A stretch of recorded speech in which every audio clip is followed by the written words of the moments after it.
Ladies and gentlemen, we welcome you to episode number 22 of the Primetime Rundown right here on the Eastern Observer. We cannot thank you enough for joining us here this Friday evening, April 17th, alongside, I can officially say it, alongside my two guys, Nick Partain and Tyler Adelle.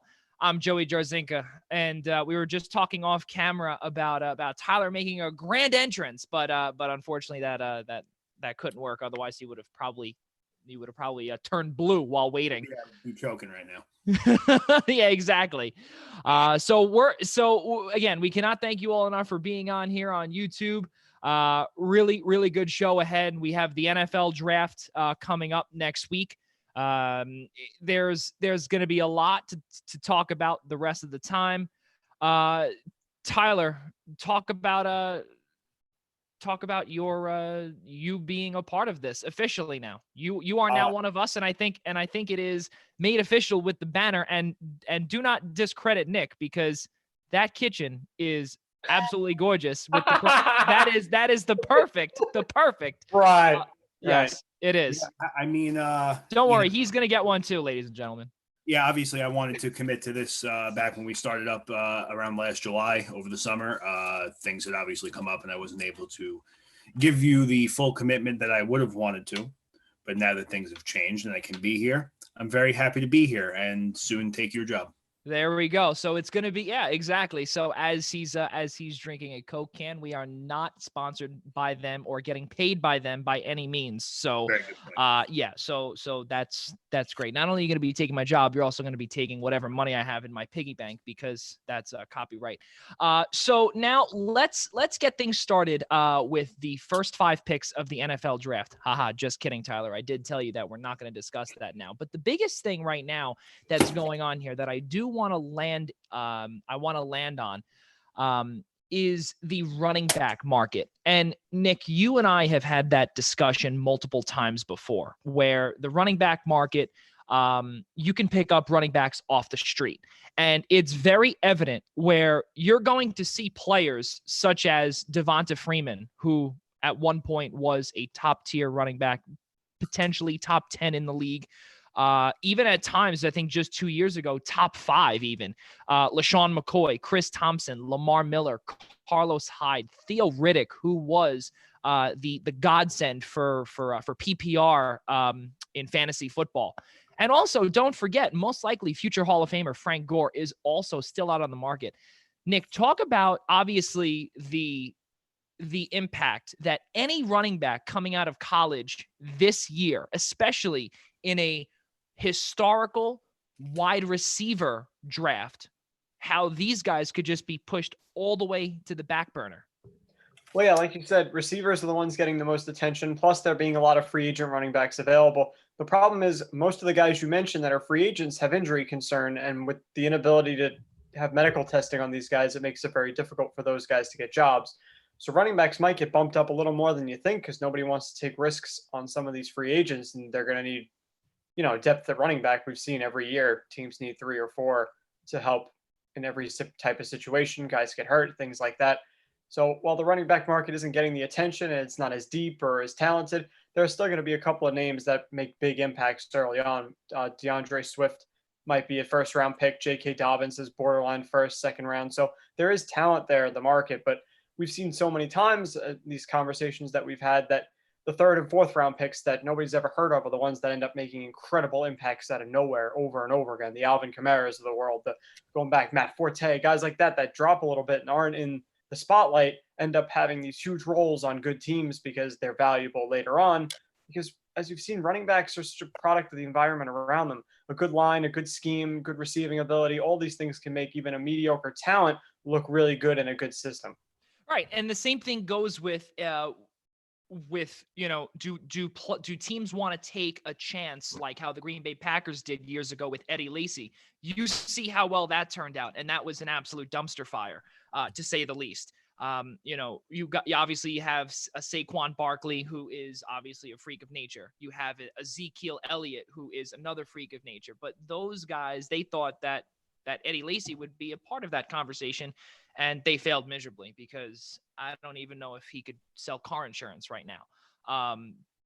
it's sad. Honestly, it's sad, but that's why, and you spoke about J.K. Dobbins too. He was a star running back, one of the best running backs. Obviously Zeke, up there, but I'm talking about like in the top 5 in Ohio State history. He's up there, and it's annoying because you look at, like I said, maybe there might be, the injury risk, or, because the wide receiver, the historical impact that this wide receiver, I guess, class could have.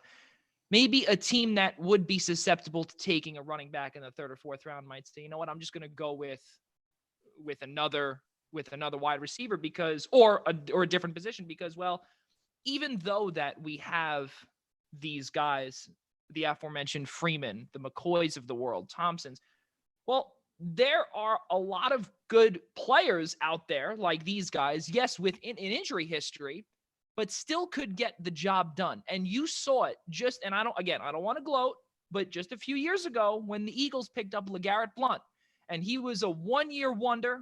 Well, not 1-year wonder, because he won the Super Bowl with the Patriots the year before, but just that one pickup could be a game changer. And you don't know if these guys could be. So that's what I'm saying. Do they really want to risk a guy? And I'm not saying Dobbins, because Dobbins is definitely a 2nd or 3rd or maybe even 1st round talent, but would someone want to take that risk if they don't, if they need like a 2nd or 3rd running back?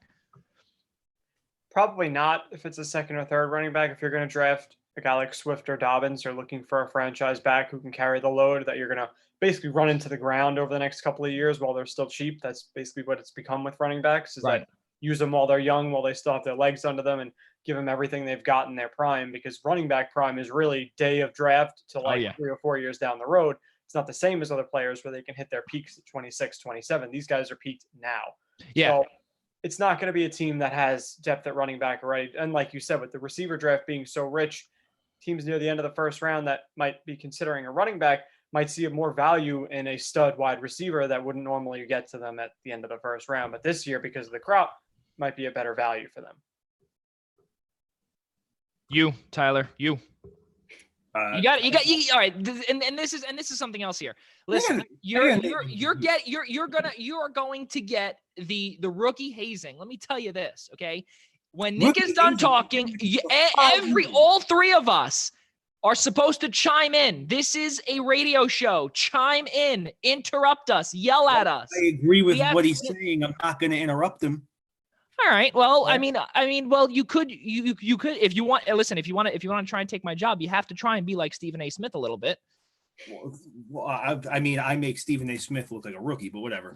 Well, it's one of those things. Again, this running backs aren't rich to a team as they used to be anymore. And unless you're 20, 21, 22 years old, coming straight out of the draft, where they know they can use you until you're 30.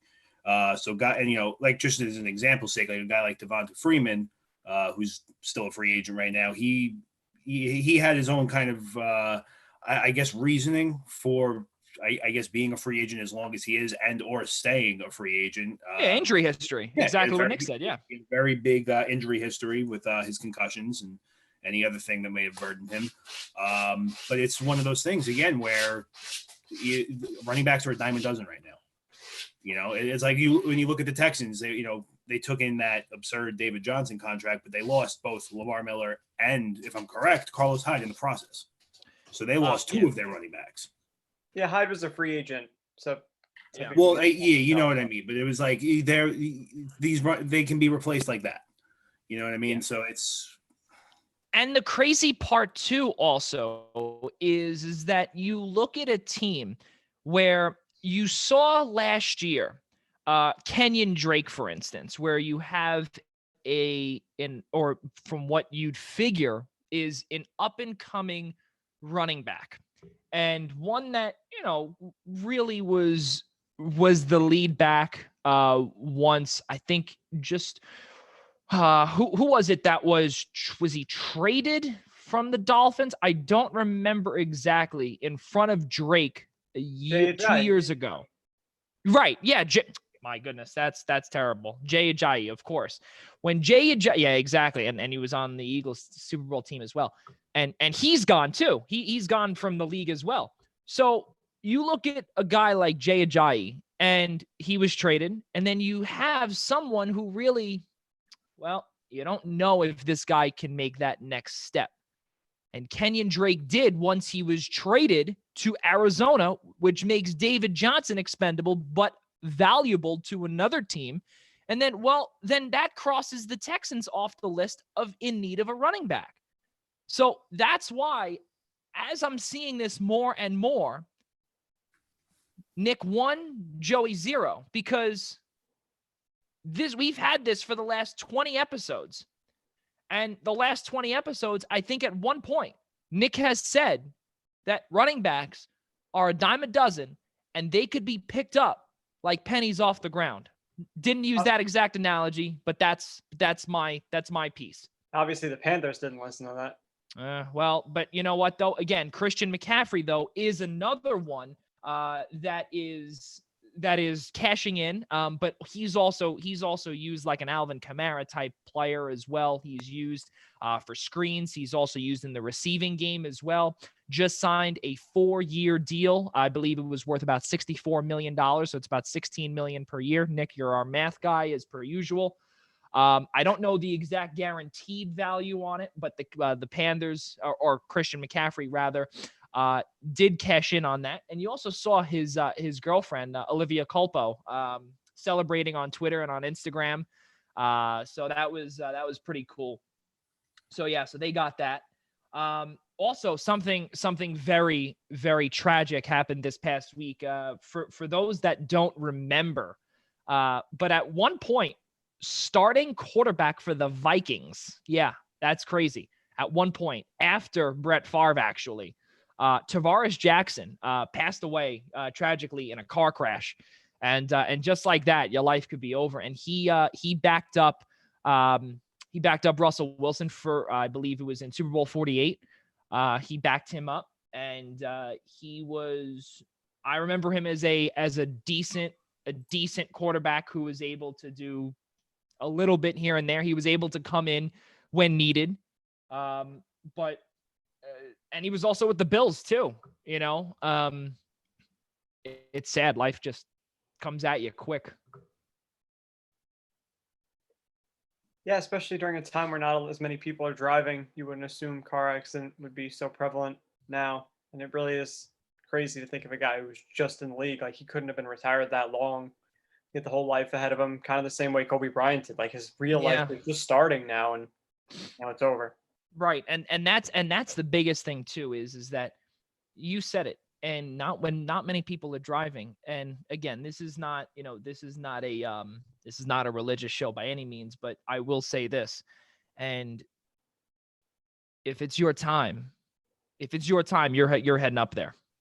It's simple as that. You could be sitting here and you could have a massive coronary, and it's over. That's it. It's plain and simple. And these are words. What? Okay. Time out a minute. Time out a second. Hold on a second. Ladies and gentlemen, let me just finish my thought. The three of us can have, whatever it is. It could be a car accident. It could be a heart attack. It could be a stroke. It could be anything that's tragic. But it's going to be one of the latter. That's true. That is true. But all joking aside, though, it really is the truth. It could be at any point exactly what Nick said. Not many people are driving now, and it was just his time to go. Breaking news here: 6:16. Usually we do 6:31, but we'll do 6:16. Tyler put something around his soda can. I need to see this, and the viewers need to see this too. He gave me such a hard time for trying to get us in trouble by Coke, so I made sure that I specified this was not. Wow, not a Coke. Okay, well, then I guess that this is not a draft cup from the 2012. Put that away. I don't want to get draft. Food. That's all right. This was actually the year that I met Roger Goodell. So if you're watching, my condolences. There we go. For Roger. Right, exactly. So back to Tavares Jackson. I want to just pull up his statistics. Might not want to. Yeah, I was gonna say I definitely don't want to, but I think that the just in case if I can grab this here, he was a second round pick out of Alabama State. He was also a coach at one point. It looks as if that he took a graduate assistant role at Alabama State, and then he was named QB coach last year for Tennessee State. So he wasn't selling car insurance after he was done. So that's that's at least a positive. You're nice. Staying in the, say it again. Because you got a car accident, you're gonna make us selling car insurance. Honestly, that was terrible. That was my bad. You're a horrible human being. I thought I was a bad person, but I'm sorry. Please, God, forgive me. I honestly just slipped out of my mouth. I didn't even realize that. But yeah. So I do our condolences from everyone at the Eastern Observer, the Primetime Rundown, Blackjack Media Networks, are with Tavares Jackson and his family. Now let's look to the Motor City in Detroit. And Damon Snacks Harrison, defensive tackle, retired a months ago, right after the season ended. And there was rumors that he had the back problems, the neck issues. But now apparently he was, quote, hell-bent, end quote, on getting out of Detroit. With 2 years left on the deal, fellas, Matt Patricia, in New England, it worked. What's going on in Detroit? Everything. I think it comes down to a new coach came in, wanted to use his own personnel. Harrison was already there. One of those things where he wasn't picked by Patricia, so he might have lost out some favor in the locker room, wasn't played as much, wasn't respected as a starter, maybe had to compete more than he thought he would. All these things, we see this a lot with players when a new regime comes in, that either the coach GM combo drives them out or the player themselves doesn't want to play for this next set of guys. I don't think it's wholly an indictment on Patricia. I mean, it could be. We don't know the exact details, but it could very well be that a new regime came in and didn't want him there, and he just kind of felt that and decided to take it upon himself. But the problem also is that you're getting guys and I'm not saying that Darius Slay is a superstar, but in Detroit he was the anchor of that defense. He came out publicly when he was traded to Philadelphia, and he said also that in Detroit it wasn't good. So even though he wants his own personnel, he traded for Deron Harmon now. He's again getting guys. I think Jamie Collins signed there as well. In free agency, that is. Flowers last year too. Right, exactly. So there's just a lot of these. He's trying to bring in the Patriot way into Detroit, and a lot of these players are not having it. Tyler, your thoughts on Detroit? Well, first off, Detroit as a whole, the Lions. Detroit as a whole has been an absolute dumpster fire for as long as I can remember. I mean, 60 seasons of professional football for the franchise's history, only 12 playoff appearances. Yeah. The last only being in 2016, but still, it's a team that probably shouldn't have made the playoffs to begin with. Right. And not only that, too, we also remember that they got bounced in the Superdome by New Orleans. And I remember that there was a tiebreak. Sorry? 2016, they were bounced by Seattle in the wild card. Then the year before, I think it was the year before, 2 years prior, was at the Superdome, and they got bounced real quick. But go on. Yeah. Detroit's they've been a problem for a very long time. It seems no matter what they do, they just can't get out of their own way. Losing, having Calvin Johnson retire as early as he did with only 8 seasons played definitely, I would say, threw a curveball in their offense a little bit. I don't think anybody saw that one coming. That definitely sets them back a little bit. It's just for a team, and we've seen it in all sports where when a team just isn't meshing and no one can get on the same page, no matter what they do, no matter where their draft spot, they can have the number 1 pick every year, they can have 32nd. It's just never going to get better without. I don't even know how you would get them all to be on the same page at this point. It's you've tried new coaches, you've tried new players. The only constant they've had on that team since 2009 is Matt Stafford. And I kind of refuse to believe that he's the problem there. I mean, he's still putting up fairly decent numbers with garbage. It's one of those things where they're just not giving him the talent around. They're not putting the talent around Matt Stafford to succeed there. Well, that's also another thing too, is that you look at their roster and you see guys like, these are not household names that they have on this team. Kerryon Johnson. They drafted Bo Scarborough from Alabama. They just signed from the Green Bay Packers Geronimo Allison to be alongside Marvin Jones. Kenny Golladay, don't forget him. Really, on paper, the Lions have a solid foursome of wide receivers. Like I said, Marvin Jones, even like I said, Golladay, Danny Amendola. And then exactly what we were talking about earlier: Trey Flowers, Deshaun Hand, Danny Shelton, Jonathan Wynn, Jamie Collins, Duron Harmon. The list goes on with these. Oh, and actually they did sign Desmond Trufant, which is like, one of those pick-me-ups from Atlanta when he was released. But yeah, I don't know exactly what's going on there. It might not be good, and we may not see another win in Detroit, or another winning season in Detroit, for a very long time. It's been a while. I don't even know when the last time they won a playoff game was. I think it was before we were born. More than I think it was like 20 years ago, I think, at the earliest, very earliest. And also, and don't forget also they've never won a Super Bowl. They've been in the league since 1934. And they've only had, since 1999, 3 playoff appearances, and 17 total playoff appearances. It's really, really sad. And in that year that, Tyler, you were saying, Seattle bounced Detroit 26-6. Not a good thing if you are the Ford family and so it's one of the Lions. At this point, you kind of look at the whole thing, and if it was one of you two, what would even be the first step in trying to fix anything?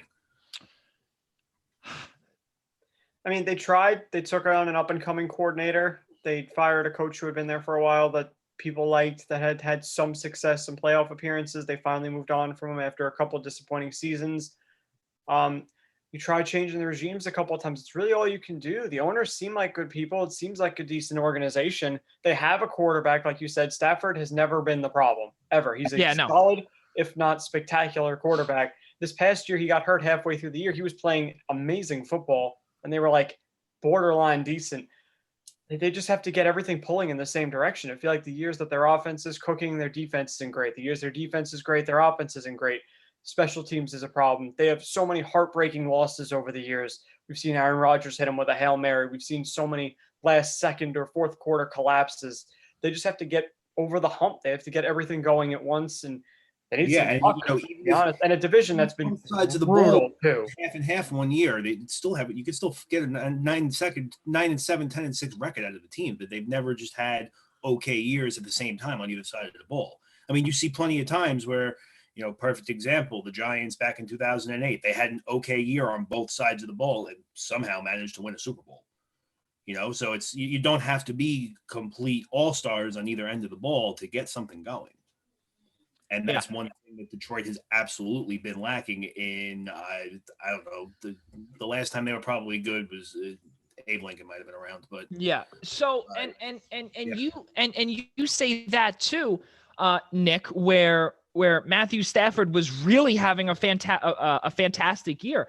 In 8 games played last year, he had and don't laugh, but he did have a 106 quarterback rating, but he was 2 touchdowns shy from his high in 2018, where he played a full 16 games. He had 21 touchdowns, 11 picks. In 2019, in only 8 games played, he had 19 touchdowns and 5 interceptions. He was going on to have, I mean, I don't think it was going to be a 2011 year where he had a career high 41 touchdowns, but I think it would have been He could have came close. It could have been in the 30s where he eclipsed 30, where he had 32 in 2015 in 16 games. He had a career high in completion percentage, 67.2 that year. So you're right. It's not Stafford. It's maybe it's the players, maybe it's the meshing with the Patriot way and the original foundation that was laid in Detroit, by guys like Jim Schwartz, Jim Caldwell, these guys that are now coordinators and out of the league respectively. It's not working in Detroit. Take into account the fact that, going into 8 games last year, he had, 19 touchdowns and 5 interceptions. Yeah. You take the other 8 games and, you match that, and he's got 38 touchdowns and 10 interceptions. That could have been enough to get something. I don't want to say it would have gotten them into the playoffs. It definitely would have helped their case, but in a way, it's kind of maybe a good thing that they're able to get a top 3 pick right now, because right now they need to build. If they're going to keep Matt Patricia around and he's the long-term answer for this team, they're going to want to draft these guys and build them in the Matt Patricia system. Yeah, they need their defense to get back to where it was. They had a decent defense a couple of years ago. They have an offense. We saw Stafford succeed. We just named all the receivers, the running back, Kerryon Johnson and Bo Scarborough, both young guys. The offensive line is decent. You got to get the defense fixed. Their secondary now is really barren right now. You traded Darius Slay. You traded Quandre Diggs during last season. You have a top 3 pick. They are very, very likely candidate to trade down and amass more picks. You need to get some impact players for your secondary so you can stop the bleeding when Stafford's putting up these numbers. But like I mentioned before, I didn't get to really expand on, their division has been brutal this whole time. Yeah. Because every year, either Green Bay, Chicago, or Minnesota is great. Every single year. And often it's 2 of those teams are playoff teams. So for Detroit to be able to get out of that division into the playoffs is no small feat. They can't be a mediocre team and expect to make the playoffs. You need to go out and win 10, 11 games to have a shot. Even then you're going to be fighting. So they need to absolutely get things going 100% correctly for this to work out. Yeah, that's another thing they need to really take that needs to be considered is the division they play in. That's an extremely tough division. When Aaron Rodgers is on his game, Green Bay can't be touched. The Vikings are starting to become a consistent team up there in that division with them. Yeah, and Chicago is, again, they're also starting to come back into their own. So Detroit, the way it looks right now would almost seem as if without a division realignment, Detroit's screwed in that division. But they've shown plenty of times, especially when they're playing the division games, when they were at their worst or at their best, they can still hang with these teams. They beat Minnesota twice last year somehow. Yes, they did. Yeah, no, absolutely. And the way and go ahead, Tyler. No, I'm pretty sure that was 2 of their 3 wins against Minnesota. Yes. Yeah. And Nick brought up Minnesota, and that's kind of actually where I want to segue into.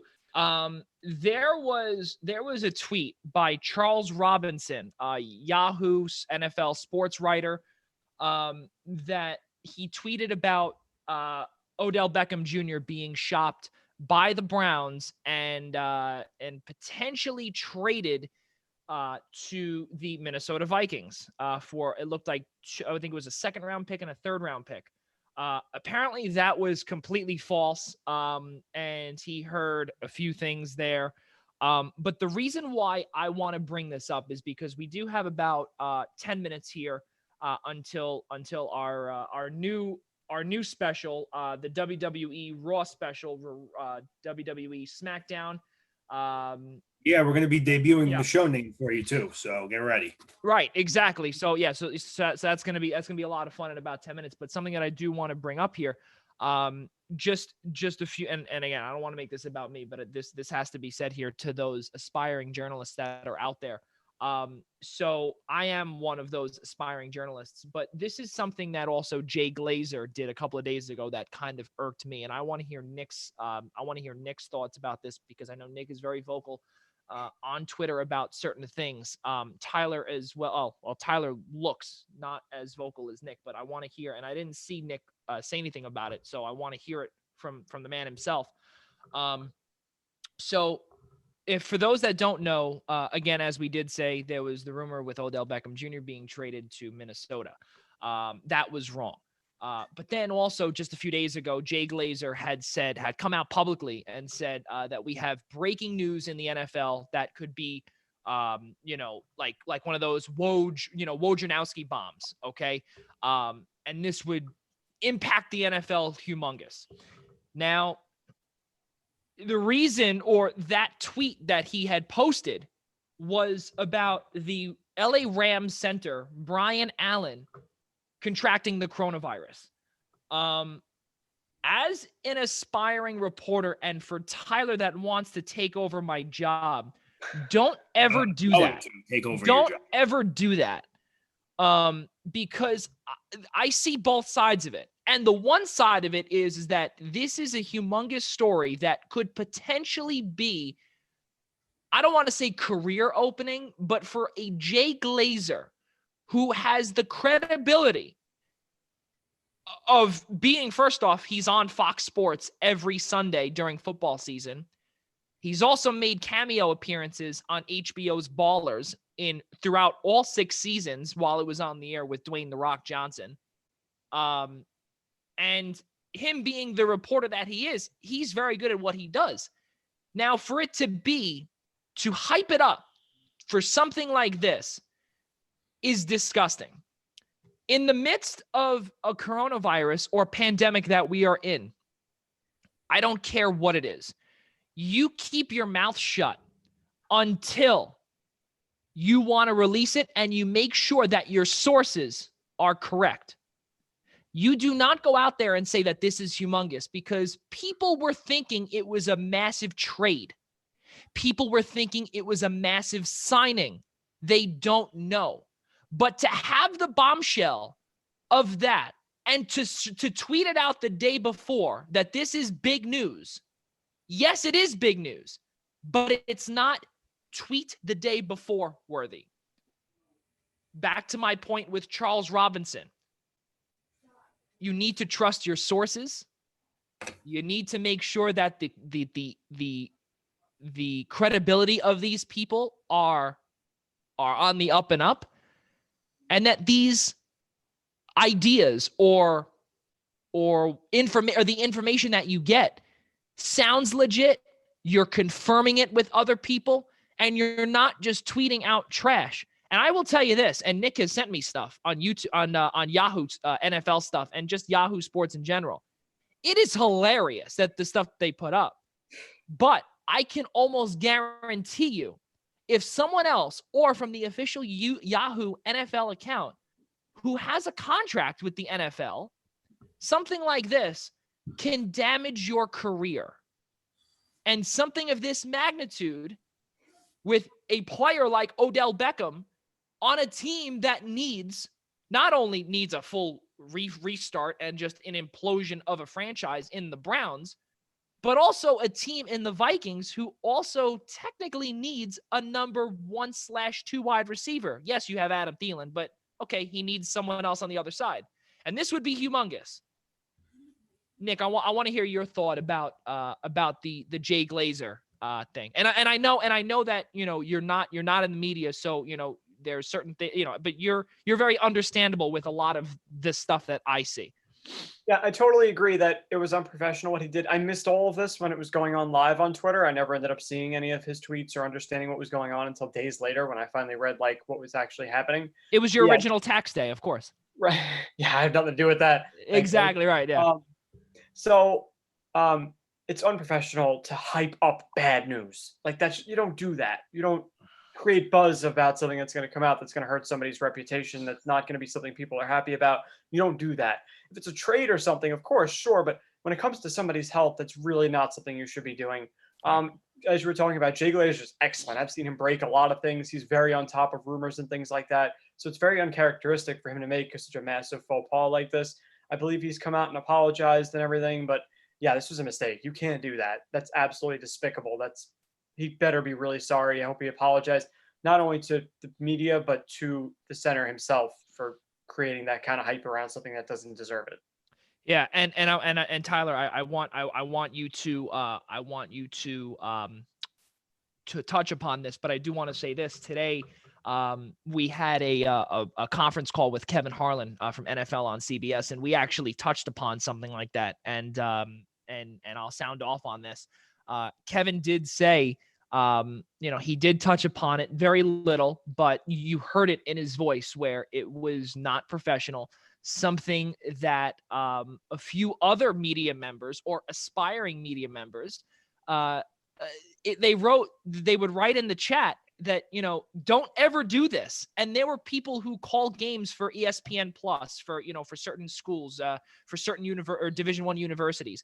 Never, ever do that, because if someone, if you're not a Jay Glazer, a Laura Oakman, a Kevin Harlan, the Harlans of the world, whoever it is with a known reputation, they're going to kick your ass out so fast.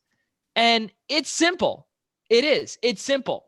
I just said that over the air. I'm sorry, but it's the truth. For someone that wants to get in that field and to be, okay, you're, shake it off now. You have a big money contract on Fox, I'm sure. You are, again, you've been on HBO, you've been on Dwayne "The Rock" Johnson show, whatever. Okay, but don't do it again. And for those aspiring journalists, do not do it. Tyler, I want to hear your thoughts.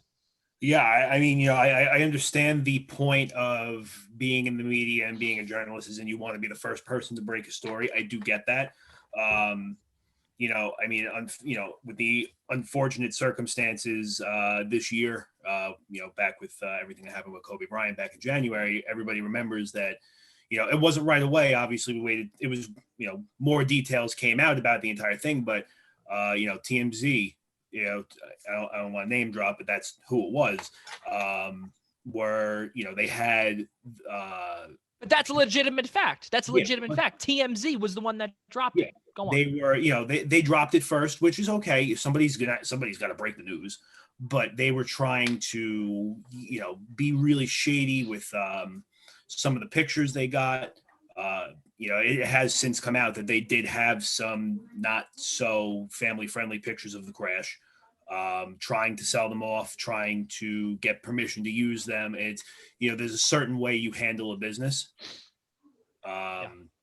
And obviously that's not the way to do it. And it's, doing it there's a difference between getting at something without a source, and starting, I guess, the rumor mill. Which we obviously see. We see it a lot during NHL free agency, the NFL draft. Oh yeah, where rumors start to rumble about trades and all this. And that's one thing. But when you're talking about someone's personal well-being, it's you got to make sure you're spot on 100%. Yeah, absolutely. And like I said, I can't agree, and I cannot agree enough, especially as a journalist. You have to make sure that you are spot on. Just one quick second. We are going to get Tyler's friend Al Carl on the air. But I do want to ask one more question before we do. In the NFL realm, the Cleveland Browns, they have unveiled brand new uniforms. Guys, what do we think? I think, honestly, they look fantastic because they are the old uniforms. Yeah, it's a nod right back to the old uniform. They're not overdoing it. They're not underdoing it. It's exactly what the Browns jersey should be. And again, like we were talking last week, it's a very it's more complex of a color scheme to work with than it should be. And the one they have that they know works is the one they should keep using. Yeah, I love them. I thought it looked great. Of all the three that have come out this offseason, I think they're the best ones. They kept it simple. It's a color scheme. You're right. That's hard to work with. You can't get too complicated with two colors like that because they're not exactly like bright or, all that aesthetically pleasing, brown and orange, like a burnt orange. So it's tough to be able to make something look good that way, but I love what they did. There's a lot of white in there. There was missing one with brown jersey, orange pants. I thought would look nice. That's one that they've cut out of the rotation, but all in all, I think they look great. I think they look better than the other two that came out. And Joe, before we jump back over really quick, I have to ask if you saw the new the Eagles jerseys. I have not. No, yeah. I heard the Charger one was coming out too. That's supposed to be the new Eagle jersey. It's really weird. It resembles those big black construction bags. I knew it. I knew he was gonna say that. I knew he was gonna say that. I knew it. I had to. I'm sorry. I knew. I had. As he was saying it, I was like, okay, it's either the Kelly Green or he's gonna make a joke, and I had to go with the latter. With that trash bag design, does it already come with Manning on the back, or? Remember, this is a PG show. This is made for kids. You're the one who was to cursing, YouTube. buddy. That's not us. That's all right. That's all right. Listen. All right, let's go. On mainstream, you can say ass. We're letting Al in right now, but while that does go in, I do want to say this I got from your local supermarket. One of the best, if you're a Lakers fan or even a basketball fan. This is actually 96 pages, but an amazing read if there is, if you don't have anything else to do, or, want to clean the house or anything. Al, this is for you too. This 96 page book dedicated to Kobe. Tyler, I remember you showed me the Sports Illustrated book that was like 100 something pages. Hasn't come in the mail yet. But this really is great if you're a Lakers fan. Yeah, if you want to take a walk down a bunch of old and good memories from Kobe Bryant's career, that's definitely two things you should pick up soon. For sure. So now I'm going to turn it over to our number 2 moderator here and our host. There you go. Right. Exactly. So Tyler's going to have back-to-back segments, and it's going to start off with WWE Raw. He's going to give predictions for WWE SmackDown, and he's also going to promote his brand new podcast on our network, The Eastern Observer. And also his friend Al Carl. Tyler, please take it away. Yeah, I mean, you pretty much said everything I wanted to say, so thanks for that. You are welcome. Listen, I'm gonna chime in real quick then. I saw the Facebook post last week. Tyler, congratulations on being promoted to sheriff. I'm sure this is a great honor bestowed upon you, and I'm sure you're gonna take your cowboy hat and your shiny new badge and run with it, brother. Yeah, I'm coming. That's I'm wearing that to the first. Well, hold on. Well, now, I do want to interrupt this, and Al just tuning in now, and welcome again. Cannot thank you enough for happy to be joining here, us man. on the Primetime Rundown. Now, of course, but Tyler's first day on duty is to make a Coke can say not really Coke, or whatever he did, not a Coke. That is and he did it on a ripped piece of paper. I don't want to get Yeah, go ahead, Tyler. I'm taking too much of your time. All right. So, ladies and gentlemen, we're going to have a new podcast starting up in the next about 2 to 3 weeks. It's going to be based off of wrestling. It's going to be Raw, SmackDown, NXT. We're going to touch up on NXT UK, and we're going to touch up on AEW. Al, would you like to let everybody know what name we decided to go with? Yeah, actually, it's because of pretty much this is where it's coming in my head right now. Very, very big week in professional wrestling this week. A lot going on, shows coming up and whatever. But the biggest thing I think that happened in the midst of all this craziness and everything that's going on in the world right now, everything's shut down, professional wrestling got deemed essential. I think that is great. And I want to say this is how it went away. This is how it went in my head, that the people over at the Eastern Observer, they heard this news. They're like, okay, well, we got to start making wrestling essential in our company as well, in our brand as well.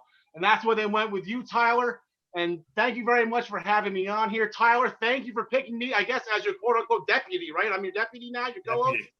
So maybe I got to get a cowboy hat and a little badge too. I don't know. But yeah, so we are essential. We are now essential in this world. So that's what we're going to go with. We're going to go with the Essential Wrestling Podcast. I think the timing of this is perfect. And Tyler, I guess this is the first question. This is the most important thing that's happened in the world. Wrestling is essential. What are we thinking here? It makes sense in the sense of the fact that it's confined to the way it's being handled, where it's confined to the performers needed for the show, a handful of backstage personnel and nobody else. It makes a lot of sense that they're still able to run this, and that the fact that they're able to keep the talent safe as well. I love the fact that they're still essential because it gives me something to watch, because I can't watch repeats of WrestleMania anymore. Yeah. I'm losing my mind. But yeah, I think it's a big move for them. To tell you the truth, thinking about this, and I was having a conversation with somebody else I have absolutely no idea what else is on Monday nights, because if it's not football during football season and it's Raw, and Raw's been on for 25, 30 something years now, I have no idea what's on Monday nights. And now since SmackDown moved to Fridays, I have a very fiance who's upstairs right now, happy that I'm home Friday nights watching wrestling with her. So I'm not going out being a clown. So this is great for me. I love it. And you know what? The more the merrier. I'm happy we're able to go forward with it. Yeah, for sure. I mean, there's definitely a lot to be covering this week. It was a much bigger week and not just sports, but wrestling in general. We have a lot of these wrestlers getting cut now. Just to name a few off the top of our heads would be Drake Maverick was cut. We're going to look at, a couple of producers. Kurt Angle was cut. Gregory Helms, known as the Hurricane, was cut. And then you see a lot of these long-term guys that are being cut as well. Mike Chioda, who's been a referee in the WWE since 1989. I can't remember life without Mike Chioda, to tell you. Yeah, and it's one of those things where wrestler, producer, or even a referee, if Mike Chioda of all people isn't safe. So I wrote down the list right now. It's the guys that unfortunately are unemployed at the time. Gallows and Anderson, Rusev, Mike and Maria Kanellis, EC3, and they said then you got long-time guys. You got Heath Slater, Zack Ryder, Kurt Hawkins. New guys, No Way Jose, Aiden English, Leo Rush. I mean, that's not all of them, but that's a few. But the way I'm looking at this, Ty, and you know what? It sucks that they're out of a job. But honestly, with the exception of Anderson and Gallows, and I know Mike Kanellis was on 205. No one watches 205. I watch it from time to time. Love seeing Mike Kanellis on it. A lot of these guys weren't doing anything anyway. Like this now, I feel like this is almost like, yeah, it's bad news that they're out of a job and whatever, but this is now their new lease. Like now, like, okay, like where are we going to go? Can I go to Impact? Can I go to AEW? Can I go to back to Ring of Honor? I know Anderson and Gallows have already apparently cryptic tweets about going back to Japan, with new t-shirts that they're putting out. So you got to take the good with the bad here. This could be new. Like imagine, Rusev in AEW would be awesome.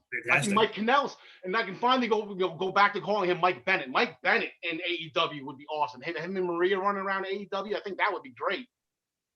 Yeah, so I mean, this is definitely, despite where everybody goes, excuse me, that was released a couple weeks back. Cody Rhodes has been doing an interview with. He did a sit down with, I forgot who it was, but he had been saying that AEW wants to start their own kind of two-show system, like how we have Raw and SmackDown. So this could be a very good way for AEW to bring in some talent to fill out that second roster. I love it. More the merrier. More the merrier. And, we got 3 days of the week right now that don't have wrestling on. What are we doing here, boys? We need more wrestling on TV here. Yeah, we need something. Talking on a personal standpoint for a minute, the guy obviously it broke my absolute heart to see a guy like Zack Ryder go. Well, you're a Long Island guy. That's it. That's your guy right there, right? Zack Ryder. That's our guy. Rusev was kind of one of those things where once they start announcing all these releases and you knew he had wanted his release for a while, as is, because he wasn't going to sign, it was kind of I would want to say inevitable that he was probably going to get it. So that one didn't come as much of a surprise to me. But that wasn't. Things that really upsets me about the entire thing is, I get it. Wrestlers are losing their jobs. They're losing money. At a time right now, it doesn't look like, you don't know when these guys are going to go back to work, if they're going to go back right away, if they can't go back for a while. So it's one of those things where, like, I understand people being upset that these guys are being released, but like you said, these guys weren't being used for anything. They basically wiped out the entire 24/7 championship division. Yeah, that's pretty much it. Yep. Which is proudly held by Rob Gronkowski right now. So Gronk, more props to you, brother. Yeah, I forgot you're a Patriot fan. Yeah. I told you guys. I don't know why you guys are talking all this stuff in football. I heard the Detroit Lions rant and everything. It's great. Nice cheap shot on the Eagles. I'm all about that. The Patriots are winning it all. It doesn't even matter. Oh, I'm a diehard Eagles fan, so that's that's where that comes from. Gotcha. Right, yeah. Gotcha. So, but to talk about Detroit and the culture change in the Motor City, bringing in the Patriot way and everything. So, Tyler, I'm sorry, I just had to throw. No, you're good. No, definitely. So Al, another question I have for you that I didn't bring up before that I saved for now. Oh. There was a couple of things going around where Zack Ryder obviously was released. Kurt Hawkins someone had tweeted at him asking him what they thought he would do. And Kurt Hawkins personally believed that if Zack Ryder was released, he would be retiring. But now, I don't know if you saw on Instagram, Cody Rhodes put out his tribute to Zack Ryder when he was released. Now there's a lot of speculation that he's going to go to AEW. In your personal opinion, what would you like to see him do? With Zack Ryder specifically, I think the obvious thing is you want to see the sweet life of Zack and Cody, right? You put him with AEW with Cody Rhodes, make him a tag team, put him on Jericho's ship, and have everyone go smooth sailing. That's right. Yeah, it was wherever Zack goes. See, the answer isn't always AEW. I know that's the one that's on TV, and there's Ring of Honor. I know Impact. I think they're in Canada. I think right now, if I remember correctly. I lost track of Impact, unfortunately. Japan's always a thing. I don't think Zack Ryder's going to go over to Japan, but AEW. I don't think is the exact answer for everybody. But Cody's friends with all these guys. Cody was in WWE when all these guys, when Heath Slater and Zack Ryder, Kurt Hawkins, they were all there. So it wouldn't shock me at all if Cody just reached out to him and be like, "Hey, let's go." Yeah, and seeing that Cody Rhodes was, he's pretty much friends with everybody. Obviously he seems to be very good at not burning his bridges with anyone. Remember back around 2011, 2012, Cody Rhodes was in WWE with Luke Gallows when he was with CM Punk and Selena. Yes. I don't know how good their friendship would be. Do you think at any point he could maybe sway Gallows and Anderson away from New Japan and go to AEW? It would be a lot of money. I mean, it's going to throw him a lot of money, and probably what's arguably, other than New Japan, probably the best tag division in wrestling. Yeah. AEW. You got all the big boys over there. I mean, that tag division would run roughshod, with the exception of maybe New Day and Usos, and of course Miz and Morrison. Hey, ho, ho. AEW tag division with Pentagon and Phoenix, and then you got the Jurassic Express. Dude, Luchasaurus is amazing, but it would be a great addition to him. It would be a great addition to an already stacked roster, and I'm sure they would have a lot of time for him to use. Yeah, they have quite the roster going on over there for the tag team. Personally, I think Gallows and Anderson end up in New Japan, like everybody else would think. I just think they're probably going to want to go somewhere they know they're going to be comfortable and they know they'll have steady income. Not that you wouldn't have steady income as a wrestler, but they know that they're a draw there.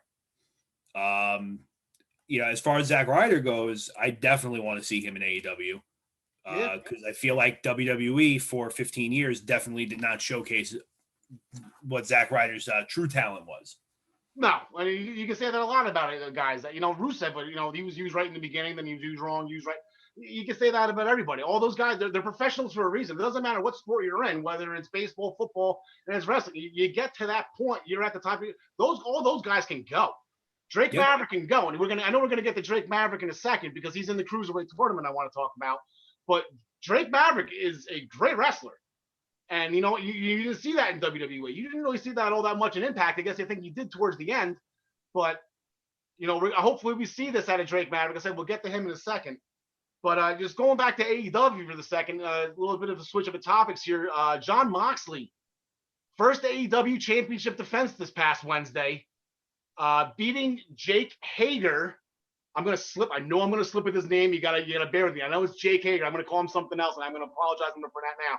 But he beat Jake Hager, empty arena, no holds barred match. Did you end up watching that?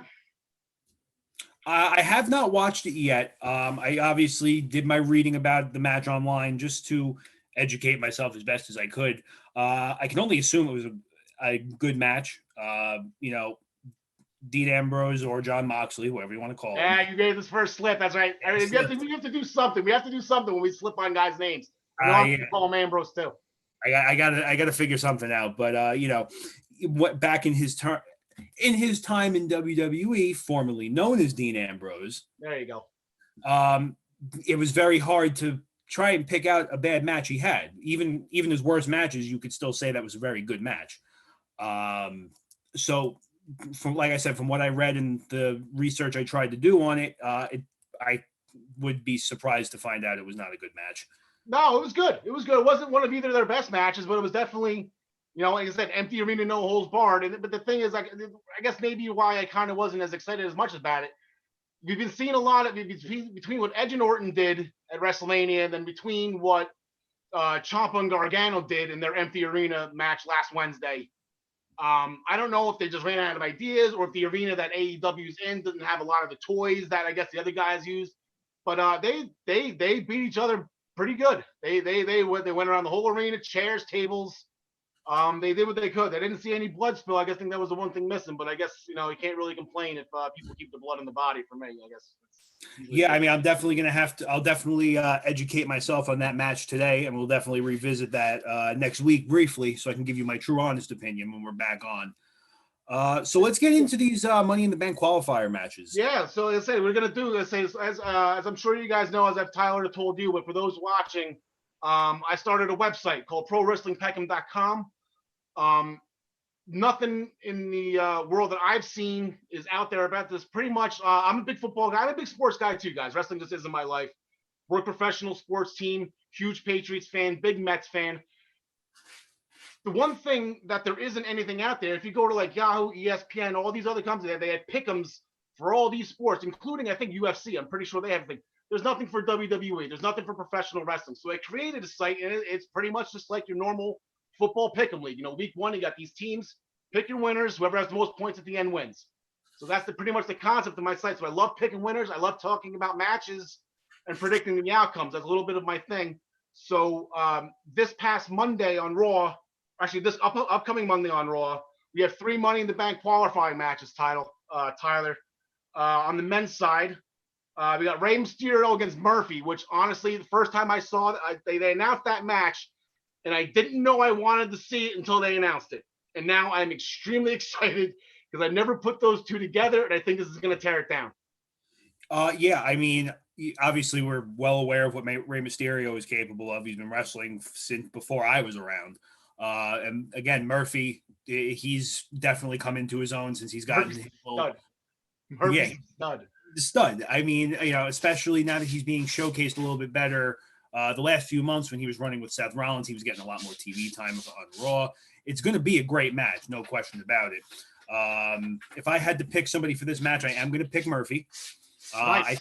I think just not the problem, but the thing with Rey Mysterio is obviously I think I don't want to say overstayed his welcome, but I don't think people are really interested in seeing the old as much as they were with the new, unless your name is The Undertaker. So I believe this is definitely going to be a way to get Murphy pushed a little bit further. Even if he doesn't win the match, it definitely showcases his ability in another match type. Yeah, that'd be great. I honestly, Tyler, I don't know off the top of my head. I've been thinking about this match. I have absolutely no idea. I'm going to go with Ray based on experience, but it's not going to shock me at all if Murphy beats him and then Murphy shines in the Money in the Bank ladder match and does everything. He would be perfect for that match. I'm not going to be mad at all if Murphy wins that match. Then we got Aleister Black, who is probably going to be my pick to win this whole thing. Win the briefcase come 3 weeks from now. But he's got his qualifying match against Austin Theory, which I guess now is a Raw superstar. I believe he graduated NXT, and I believe record time 2 weeks before we're getting the call up with all the injuries and suspensions and everything that's been going on. That's got to be a record for him. But I don't see him getting past Aleister Black. What say you, Ty? I'm going to go Aleister Black on this one, too. Strictly under the circumstances of everything that happened with Austin's Theory. When you take into account the seniority, obviously, because that from time to time does play a role in a wrestler, unless they're super, super over with the crowd. Also taking into account with Austin Theory doing his thing with this new stable that they seem to be creating. I would have to sway more to the fact that Austin Theory is going to end up in a tag match with Money in the Bank. Oh yeah. So I don't think it would make too much sense for him to win this. All right, so we'll speed this up a little bit along. I know Nick and they want to get back to the regular show. Okay, just real quick. Apollo Crews will beat an MVP. You got that one? Yeah, that's. I want to see. On a side note with that, I want to see Apollo Crews. I want to see if MVP is going to start doing a stable here. Get Crews, get Ricochet, get Cedric Alexander, get those in there. And then real quick, we'll touch on one last thing before we start rapid firing these picks here. Drake Maverick. Like I said, we're going to get back to him. He was released, but they're giving him. Before he was released, he was entered into the Cruiserweight Championship tournament. Then they released him, but they're giving him these 3 matches for him before he goes. How awesome is that? And how hard are you rooting for Drake Maverick right now? I'm pulling for Drake Maverick to have the 3 best matches of his career he can possibly have. Yeah, he's saying in that video too. He's putting everything on the line. He put that tear-jerking video online right after he got released. It was hard. It was hard to watch. Yeah, he's gonna go give it everything he got. Yeah, I was telling you earlier. I still haven't been able to bring myself to watch it because you just see how upset his face is from the thumbnail, and I can't. I feel for him. I do. Yeah. So we're gonna go Drake the whole way. All right, Kushida and Tony Nese. I know we want to talk about this match forever, but we're running out of time here. Yeah, we're running. I'm gonna take Kushida. Yeah, I'll go Kushida too. They got Jack Halger against El Hijo de Fantasma making his debut. I think I've unintentionally seen him before in Lucha Underground, so he's pretty good. You know what? I'm gonna take the new guy on that one. Yeah, I'll take Gentleman Jack. I'll go against you on this one, Stroke. Okay. Alrighty. And then on the AEW, they have their own TNT Championship tournament going real quick. Darby Allin versus Sammy Guevara. The winner's going to face Cody in the semifinals of the TNT tournament. Give me Darby Allin. Yeah, I would like to see Darby and Cody go. I think we're done with Cody and Sammy. I think we're done with that. Put that, yeah, that'd be a great match. And then we got Dustin Rhodes and Kip Sabian, and the winner's going to get destroyed by Lance Archer. Who do you got? Give me Dustin Rhodes. Yeah, no, why not? Why not? All right, and then tonight, qualifiers tonight. Money in the Bank qualifiers. You got on the men's side, you got Daniel Bryan and Cesaro, which is going to be awesome. Yeah, it's going to be a fantastic match, and it's another one of those where you can go either way. Yes. Yeah, there we go. We got the yes chance going. There you go. It's another one of those. That's the origin. That's the origin, of course. It can go either way. Give me Cesaro. All right, see, because Joey did the yes chance, I'm going to go Daniel Bryan. We'll do that. So I'm not going to be shocked. Well, that's exactly why I took Cesaro. Yeah, exactly. That's exactly. All right, on the women's side, you got Naomi beating Dana Brooke. That's pretty odd. Dana Brooke's going to have a tag title match coming up. Yeah, so her and Carmella are going to be tagged. They're going to be challenging for the tag title. So I don't know. I don't see her winning this. That's going to be in there. I'm going to go Naomi there. All right, and then of course, the SmackDown tag titles on the line tonight. We're not even going to discuss it because the Miz is in it. The Miz is going to win it. This is not even going to be up for debate. Still, Miz and Morrison. Hey, ho, ho. Guys, thank you very much for having me on. I truly appreciate it. So Al, and cannot thank you enough for being here as well. So I do want to chime in before you do leave, if you don't mind, if you could just turn. Not at all. And actually, I did forget. I do have one last thing I just want to just share real quick. Of course, yes. Okay, before I leave, just real quick, with everything that went on this week, WWE had a huge loss of life the other day. Yes. Old school ring announcer Howard Finkel. Now, Yep. I just turned 40 years young this past October. I've been watching wrestling. My first wrestling event was SummerSlam 1988. All right, I was this little kid, didn't know who was who, and then I saw this big jack guy with face paint and streamers, and he came out. His name was the Ultimate Warrior, and he just dropped this guy who looked like Elvis Presley. I didn't know what was going on. Dropped him, pinned him in like 10 seconds, and then I heard it for the first time. Actually, just got goosebumps thinking of it. And it was Howard Finkel announcing the Ultimate Warrior as the new Intercon. Yeah. And it's the voice of my childhood through my teenage years into my college years through the Attitude Era. He was around there forever. And I know Howard wasn't doing well. Unfortunately, I think this day was inevitable, but just for me and for pro wrestling, picking him from everybody, thank you, Howard Finkel. Thank you so much. And I'm sure when it's my time to go up there, you better announce me at the pearly gates going in there. You know what I'm saying? I want him announcing me.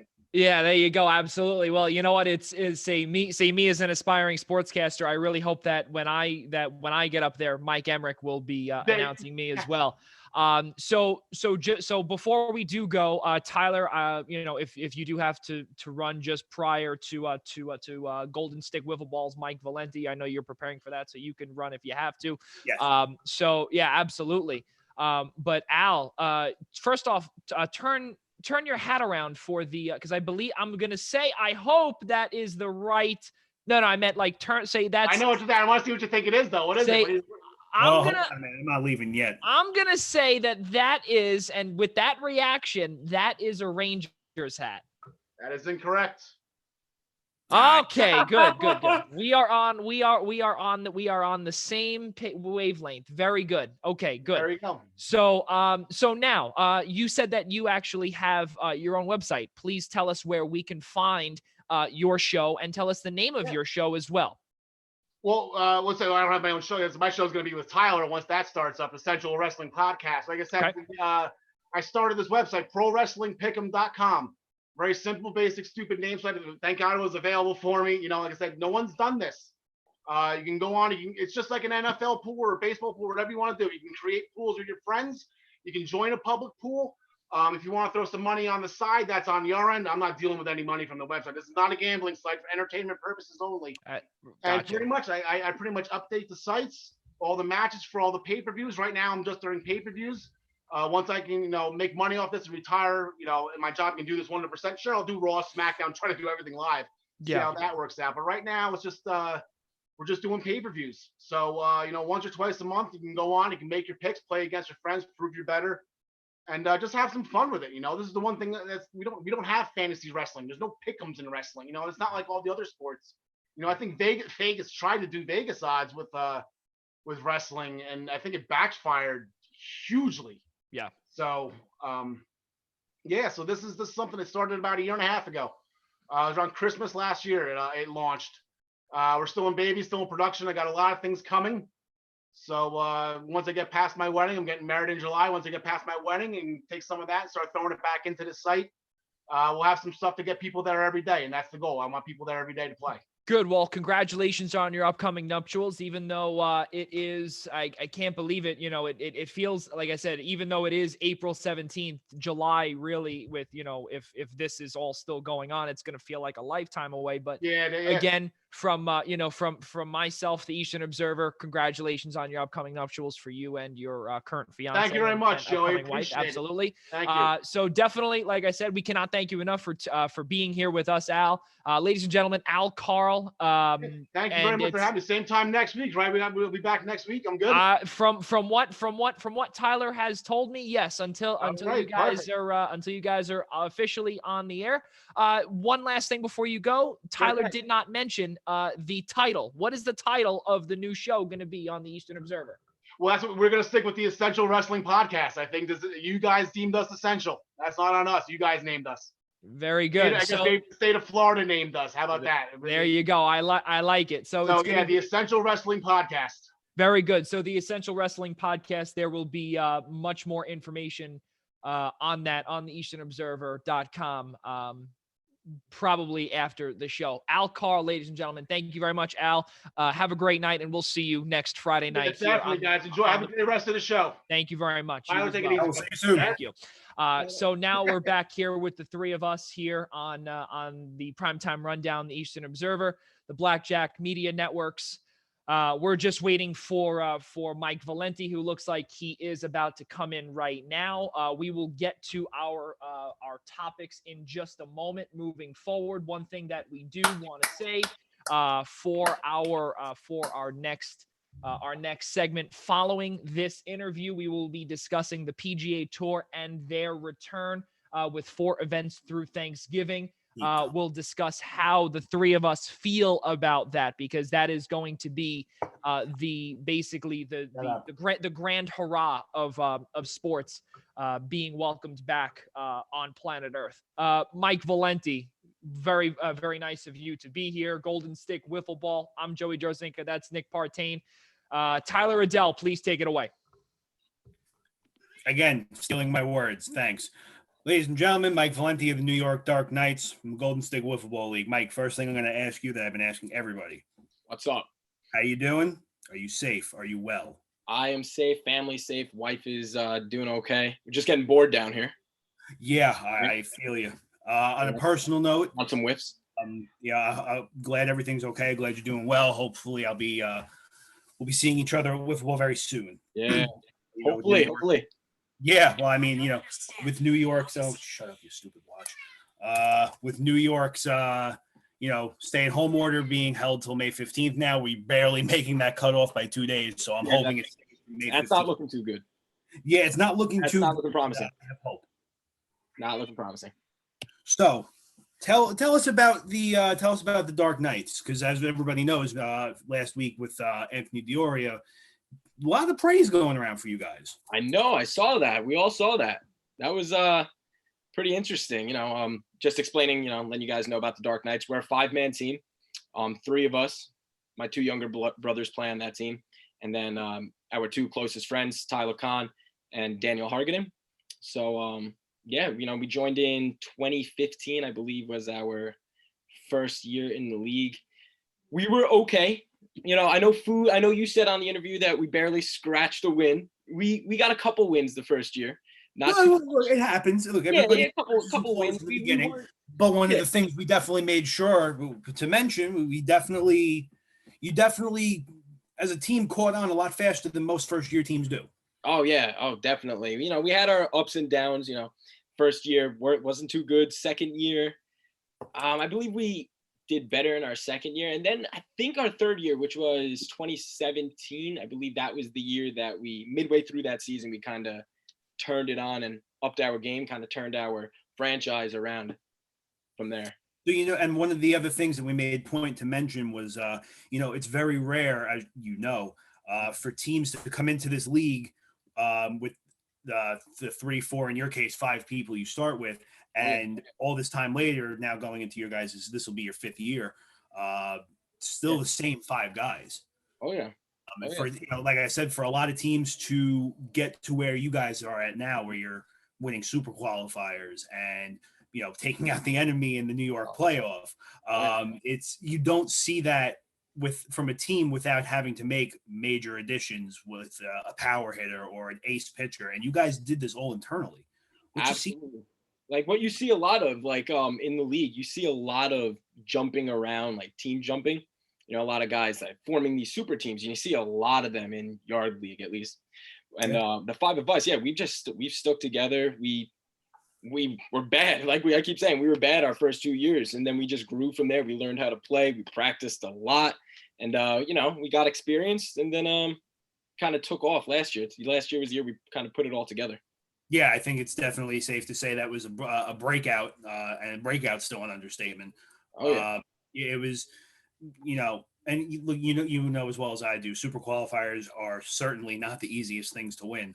No, there's a lot of good teams in that league for sure. Got to go, especially to win a super qualifier. Once you get done with pool play and you get in that playoff round, you're going to be facing a lot of good teams, especially as you keep going naturally through that playoff round. There's a lot of good teams in Yard League and a lot of good pitchers. So you really got to be on your game, especially once you get to that semifinal. You face a lot of good pitchers in Yard. For sure. Yeah. And I think obviously I won't even call it the one of the hidden secrets, but definitely obviously if you want to, I want to say have an easy pass, but definitely the best way to do it would be 3-0 in pool play. Yeah, and the funny thing about that is too, the qualifier that we won, which was Yard 2, that was the second tournament of the year. We did bad in pool play. We started that 1-2 in pool play, and we were absolutely atrocious during pool play that day. And then we just turned it around.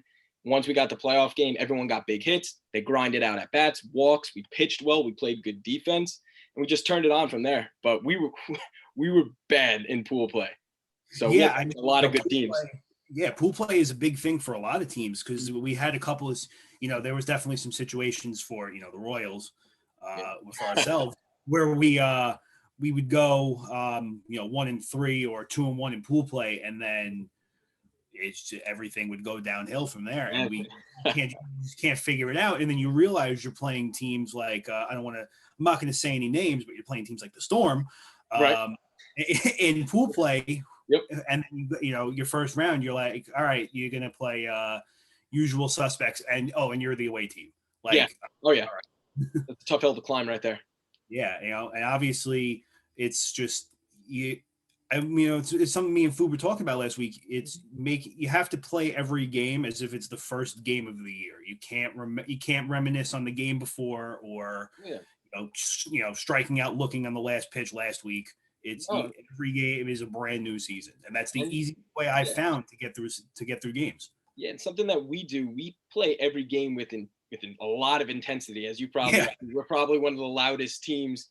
You could probably hear us from all the way on field number 1 to all the way on field 6, number 8. Yeah. You could hear us yelling in the first game, probably first inning of pool play. So we like to keep that intensity going throughout the whole entire tournament. Yeah, definitely intensity is one of the biggest things, especially in wiffle ball, because if you keep that energy going and you will keep yourself, I almost don't want to say awake, but you keep yourself hyped up and you keep yourself, you almost have to give yourself a chip on the shoulder. Like no one's going to touch you. You're going to go through the day. You're going to get to the super qualifier, and you're going to take home all the money. Yeah, well, there's obviously no crowds in wiffle ball, so you got to kind of make your own noise. You got to amp yourself up, Yeah, I mean, especially some of the music that's played there. I'm not going to mention any names for real this time, but I'm not listening to Frank Sinatra while I'm playing wiffle ball. Forget it. Right, yeah, and there's certain teams that play that kind of music. I don't normally like playing on that same field when that kind of down. Yeah, it's one of those things. Yeah, it's one of those things you can't really avoid because, you're not going to be the guy to tell the guy to turn off his music. Right. But it might not be your first choice of music. Yeah, you definitely have to. You definitely make sure you have a pair of headphones for sure. Right. I mean, I'm sure you see me for my routine. Yeah, my routine hasn't changed for 9 years almost now. Actually, no, this will be year 9. My routine hasn't changed in 9 years. If I'm pitching a game, I'm off on the sideline. I got my headphones in. There's a very good chance Slipknot is blowing out the speakers in my earphones, and don't bother me for 10 minutes. Let me get into my rhythm. There you go. And there's a lot of people like that. Oh yeah, you see a lot of the guys in the league. They have their own routines that they have. Yeah. Everybody's got their own little thing.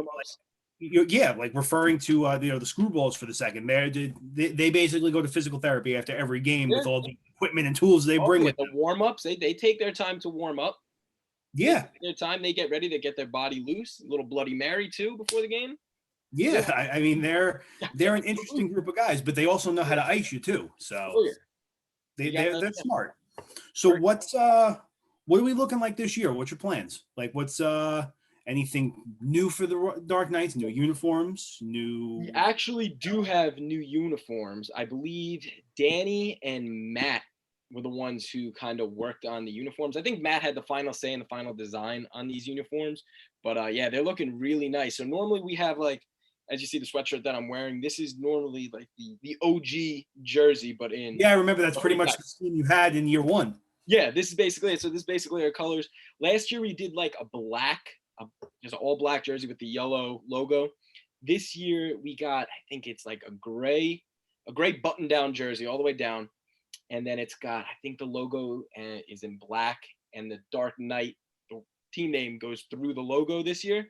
Really? It's really nice jersey. Really nice. We're hoping to debut it on opening day whenever. Yeah, whenever that might be. It's probably December at this point for all. Yeah, hopefully for goal we could break it out. So I know you guys also have you do a lot of stuff for your Instagrams and your YouTube of all of your film highlights from the season. Where can anybody who's trying to become a Dark Knight fan check you guys out? Oh man, so if anyone is looking to see some really good wiffle ball content, you want to get hyped up, you want to see what wiffle ball is all about, go on our Instagram because that'll have a link to our YouTube.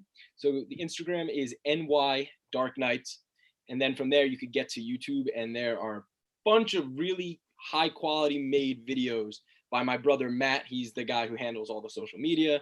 He's the producer. He's probably the best producer in wiffle ball. So hands down. Yeah, right. Hands down. He's always filming. That's the thing about our team. He's still waiting for a goal home run. I was supposed to send him 6 months ago. Yeah, but yeah. So if anyone wants to check out those videos, we have I forget. I lost count on how many videos we have, but we have some really, really good ones, and I really recommend checking those ones out. And that's probably the reason why some teams kind of, get annoyed at us because Matt's always recording during every at bat, gets the angles and everything, and then the videos are sometimes obnoxious, but they're really good.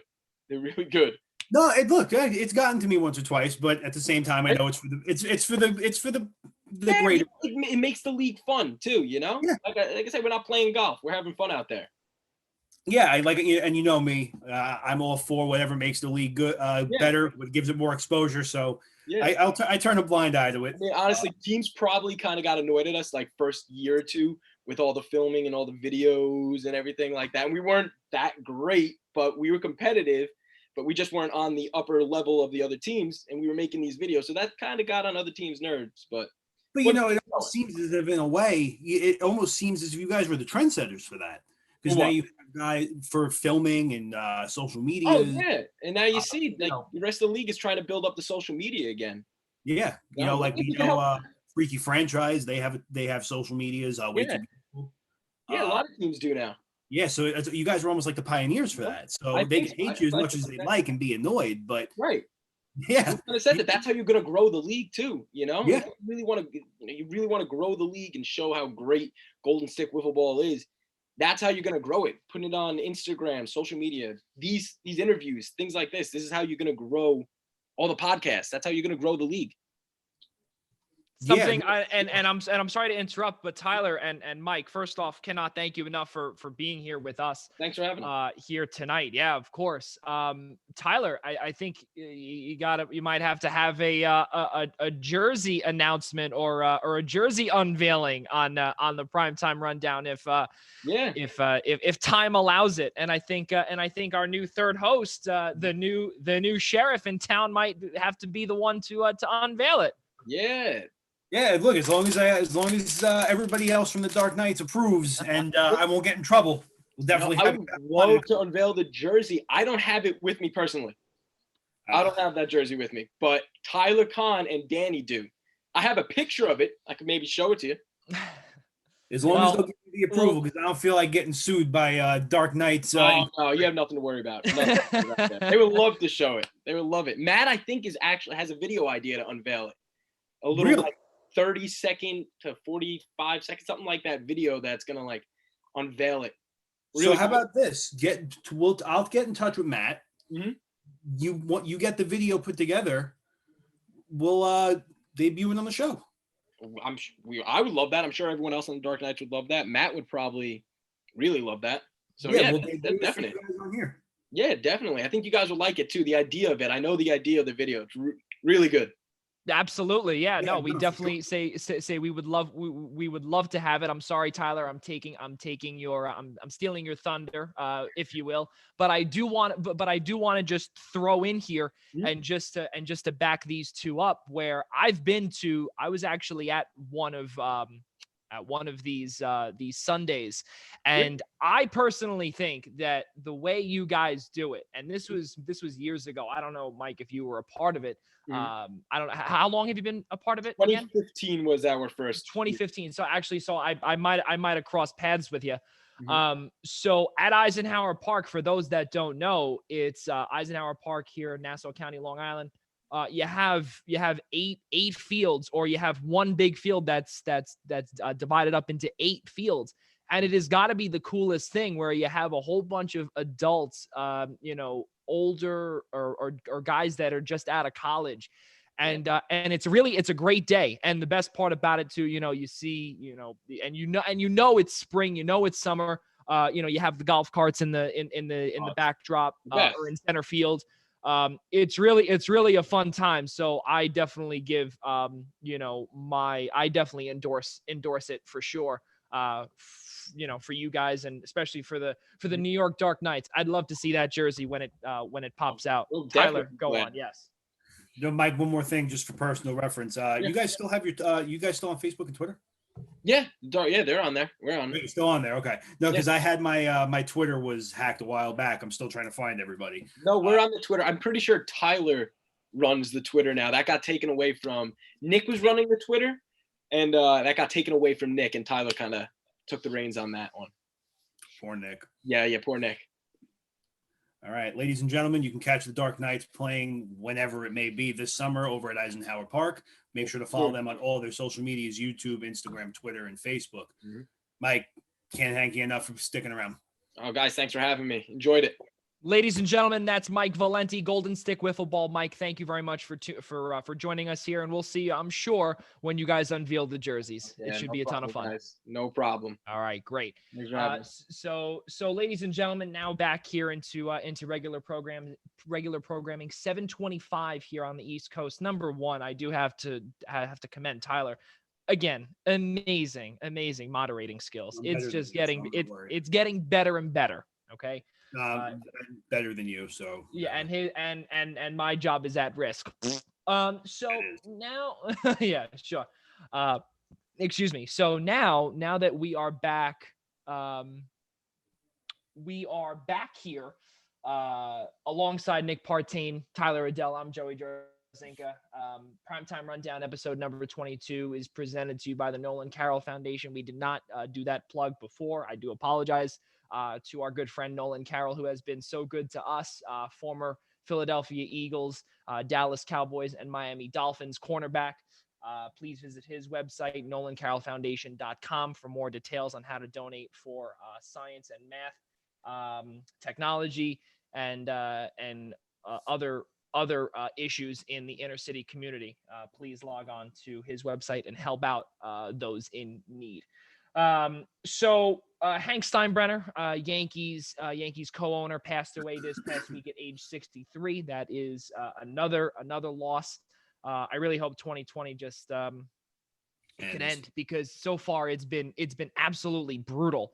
And I know, and I see that Nick is just. I'm sorry, are we too boring for you? Some of us had to almost kind of sort of work all day. So no, I will say this. I will say this. Now, I usually in about a half hour is the time where Nick usually has his weekly Friday Chick-fil-A. So it's getting we're getting there. We're getting there. I already ate dinner today, Joe. I wanted to be not starving when we were doing this like last. I have All right. my nice ice cream run that I'm waiting for. Oh, so you actually have the itis then?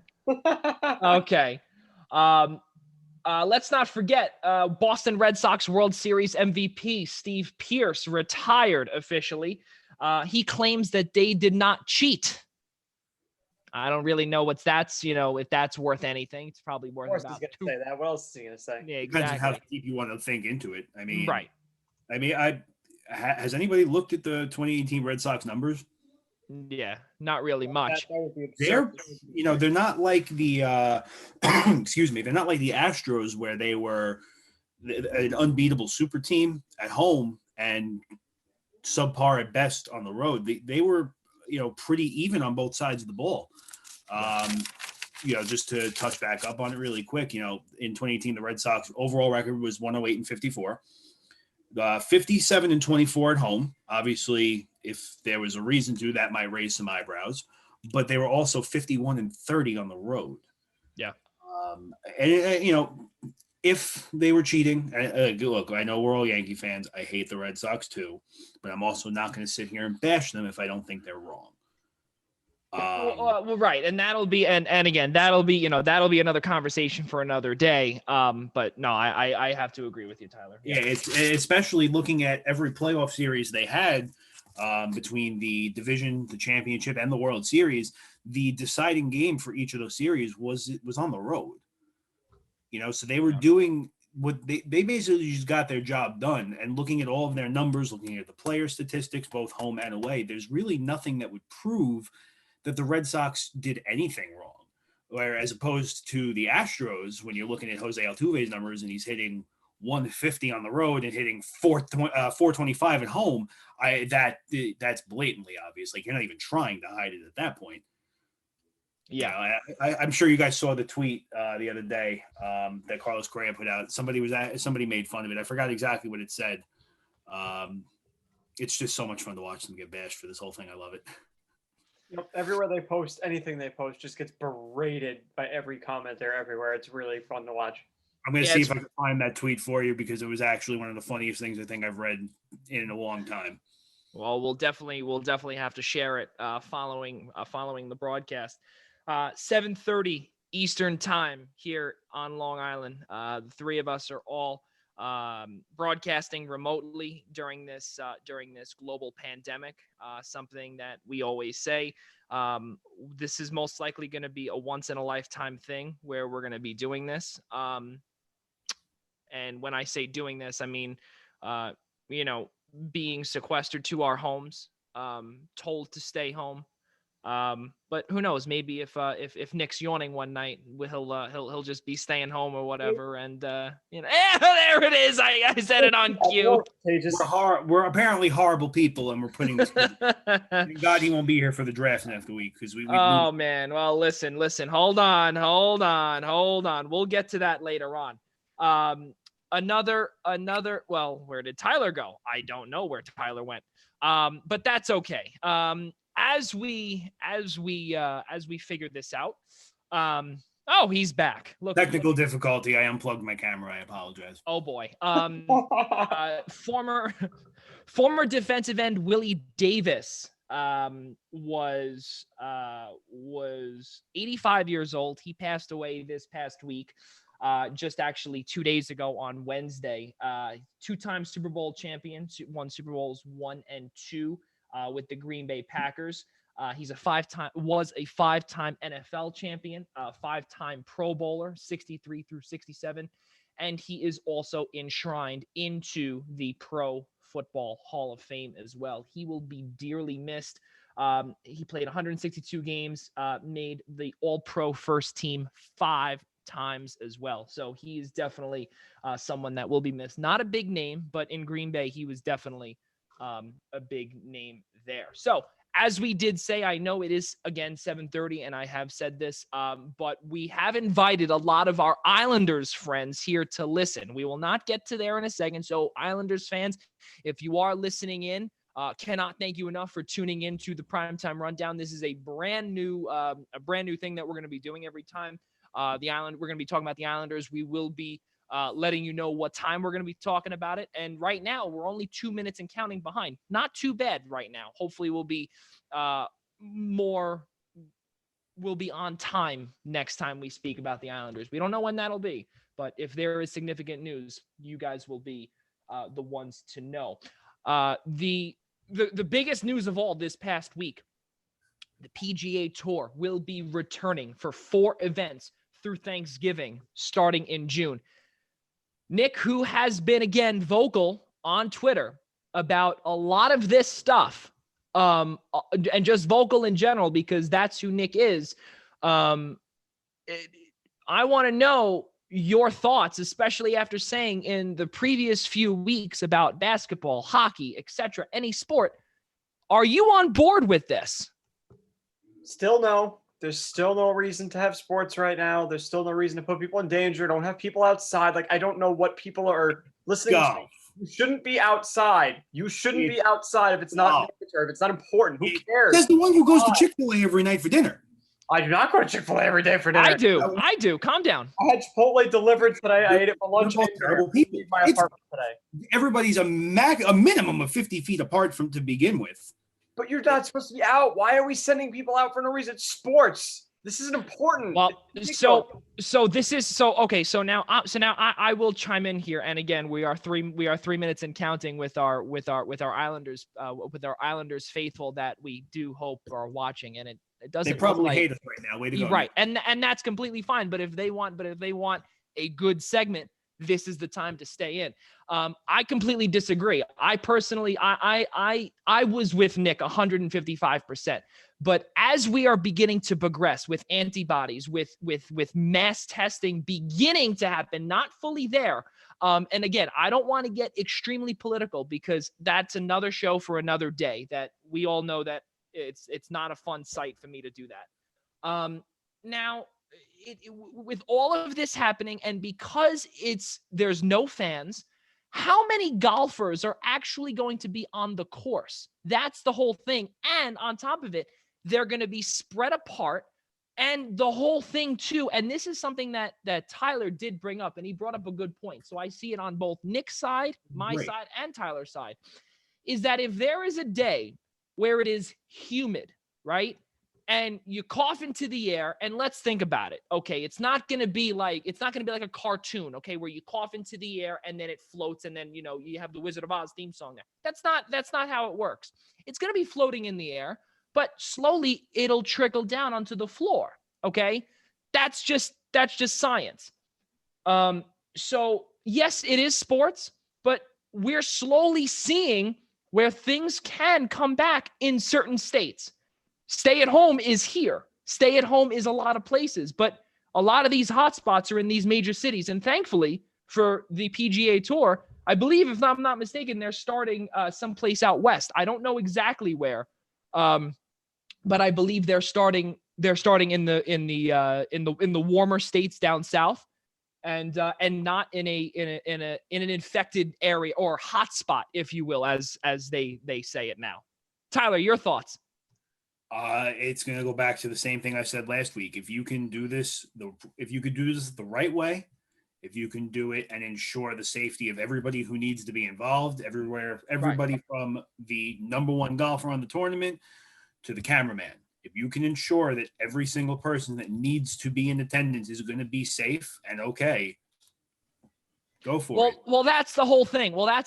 And basically the problem is, and this is something that I know, and I know Nick's going to say this too, but one league had to take that leap because it was going to happen in a matter of time. And the problem is that if you all come out at the same time, there's going to be mass chaos. If you're going to all come out at the same time, because then someone's going to get reinfected, and then it could be a whole thing. Now, I'm sure. First. Sorry? Someone needed to be the first to do it. Right, exactly. So golf, I guess, was, but exactly what we've heard before is that you'd rather the outdoor sports, and especially golf, because golf, tennis, where you are more than 6 feet apart, those are the sports that are going to slowly come back. And most likely we'll see a humongous boost in money, in revenue, because that's going to be like the Super Bowl. This is again boost in revenue without anybody in attendance. Calm down over there. No, I'm paying $6 million for a commercial. No.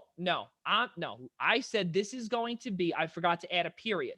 This is going to be like the Super Bowl. It is a massive event, most watched, and I think that the first event in golf, I don't care what sport you like or you don't like, if it was WWE, if it was UFC, if it was a dog show, everyone will be watching, because this is a historic event that you most likely will not see for the rest of your life, or potentially for generations to come.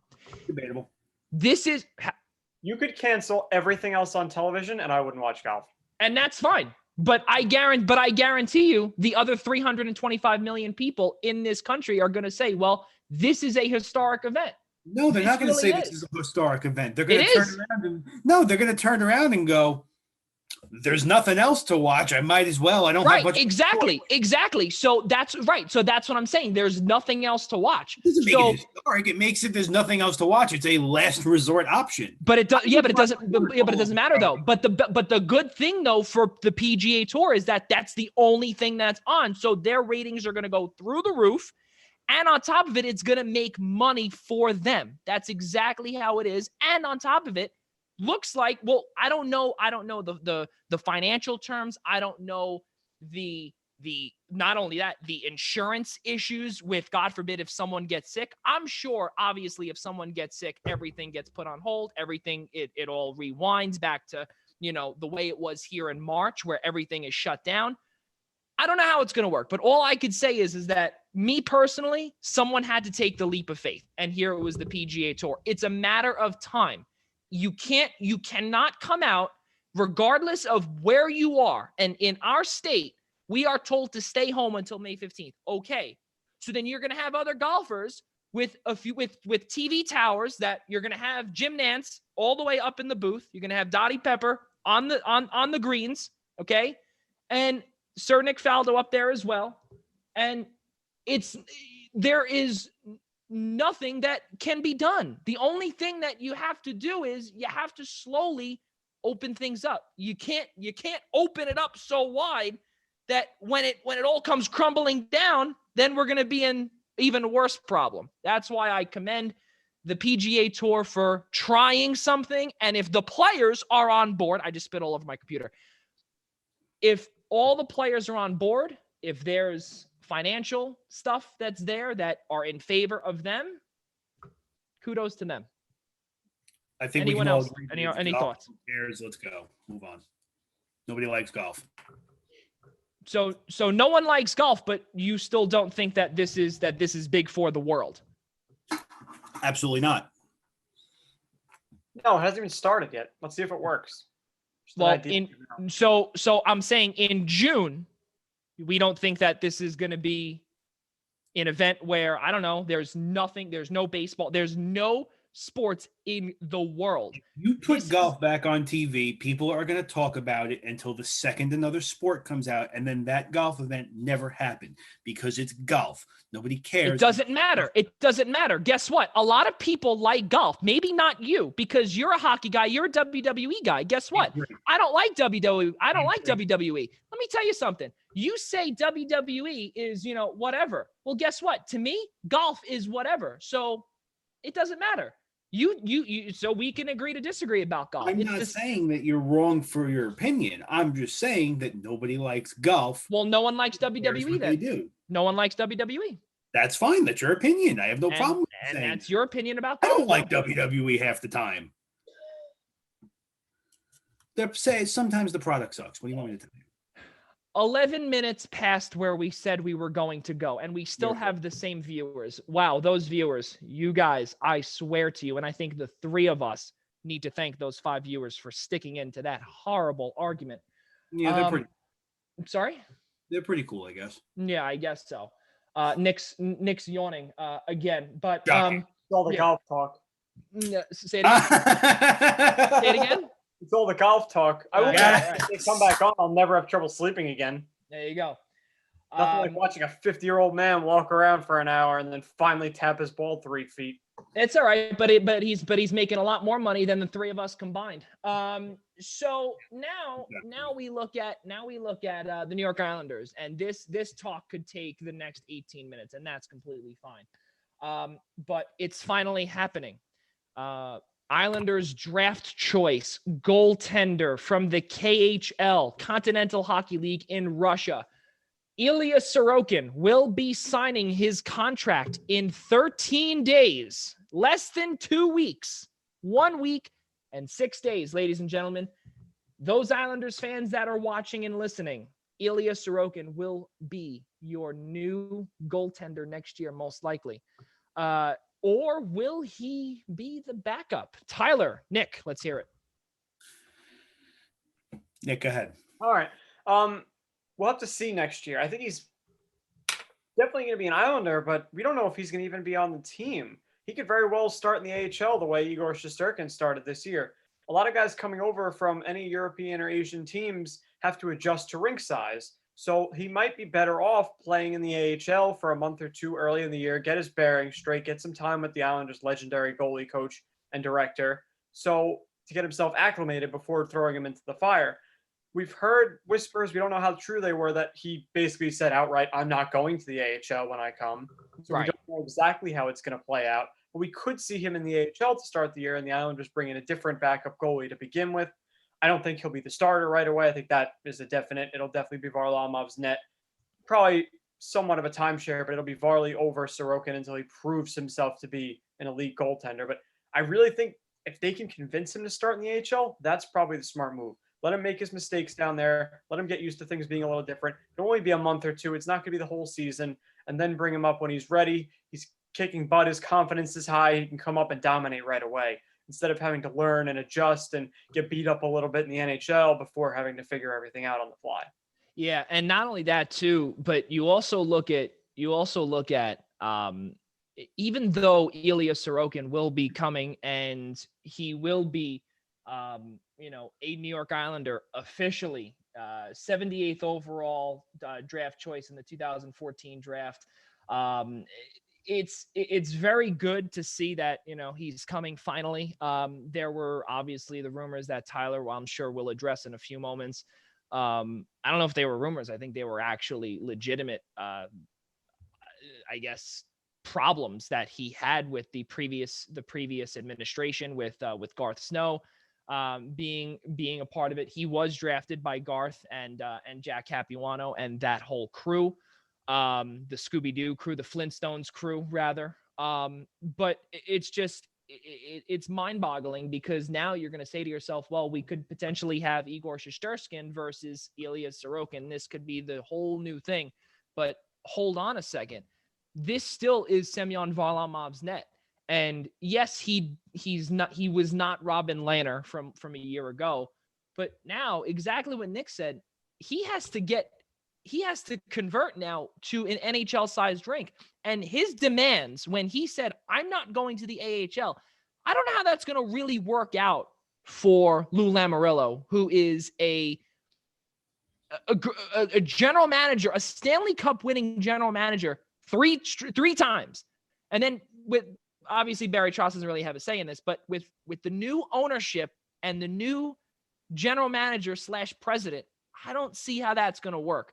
Tyler, let's hear it because I see it written all over your face. First of all, in what jurisdiction would Barry Trotz not have any say in his own roster? No. No. Okay, then you know what? Then I didn't say it correctly. I'm talking about whether he will be able to, Sorokin that is, will Barry Trotz be in that room when Sorokin says to Lamoriello, I'm playing in the NHL only? He'll absolutely be in that room. It's his roster. It's one of his guys, whether he's going to start in Bridgeport or he starts with the big club. He's obviously going to want to know what's going to happen with his guy right then and there, not an hour or two after when he's, an hour or two after they make all the decisions and it's probably already out on Twitter and social media for everybody else to see. I'm sure the last thing, obviously, he wants is to find out when the fans find out. So if anybody thinks that Barry Trotz isn't going to have any say or even be in the meeting with these two when it happens, whether it be on Zoom like we're doing or even over a phone call, you're insane. Going back to what Nick was saying, it's very hard for me to put the professional person and the fan in two separate bodies right now because the fan has been waiting 6 years for this guy to get over here and wants him to play the second he gets here. But the other guy, obviously, the professional side knows that he's got to obviously figure out, playing on a different size rink, learning a system, obviously. I think one of the biggest tells on where he's going to end up playing is going to be the contract he receives. Obviously, if he's getting a big money contract, because as we all know, Lou doesn't like to hand out years. He'll hand out a lot less years with more money if he has to get you, I guess, what you're looking for.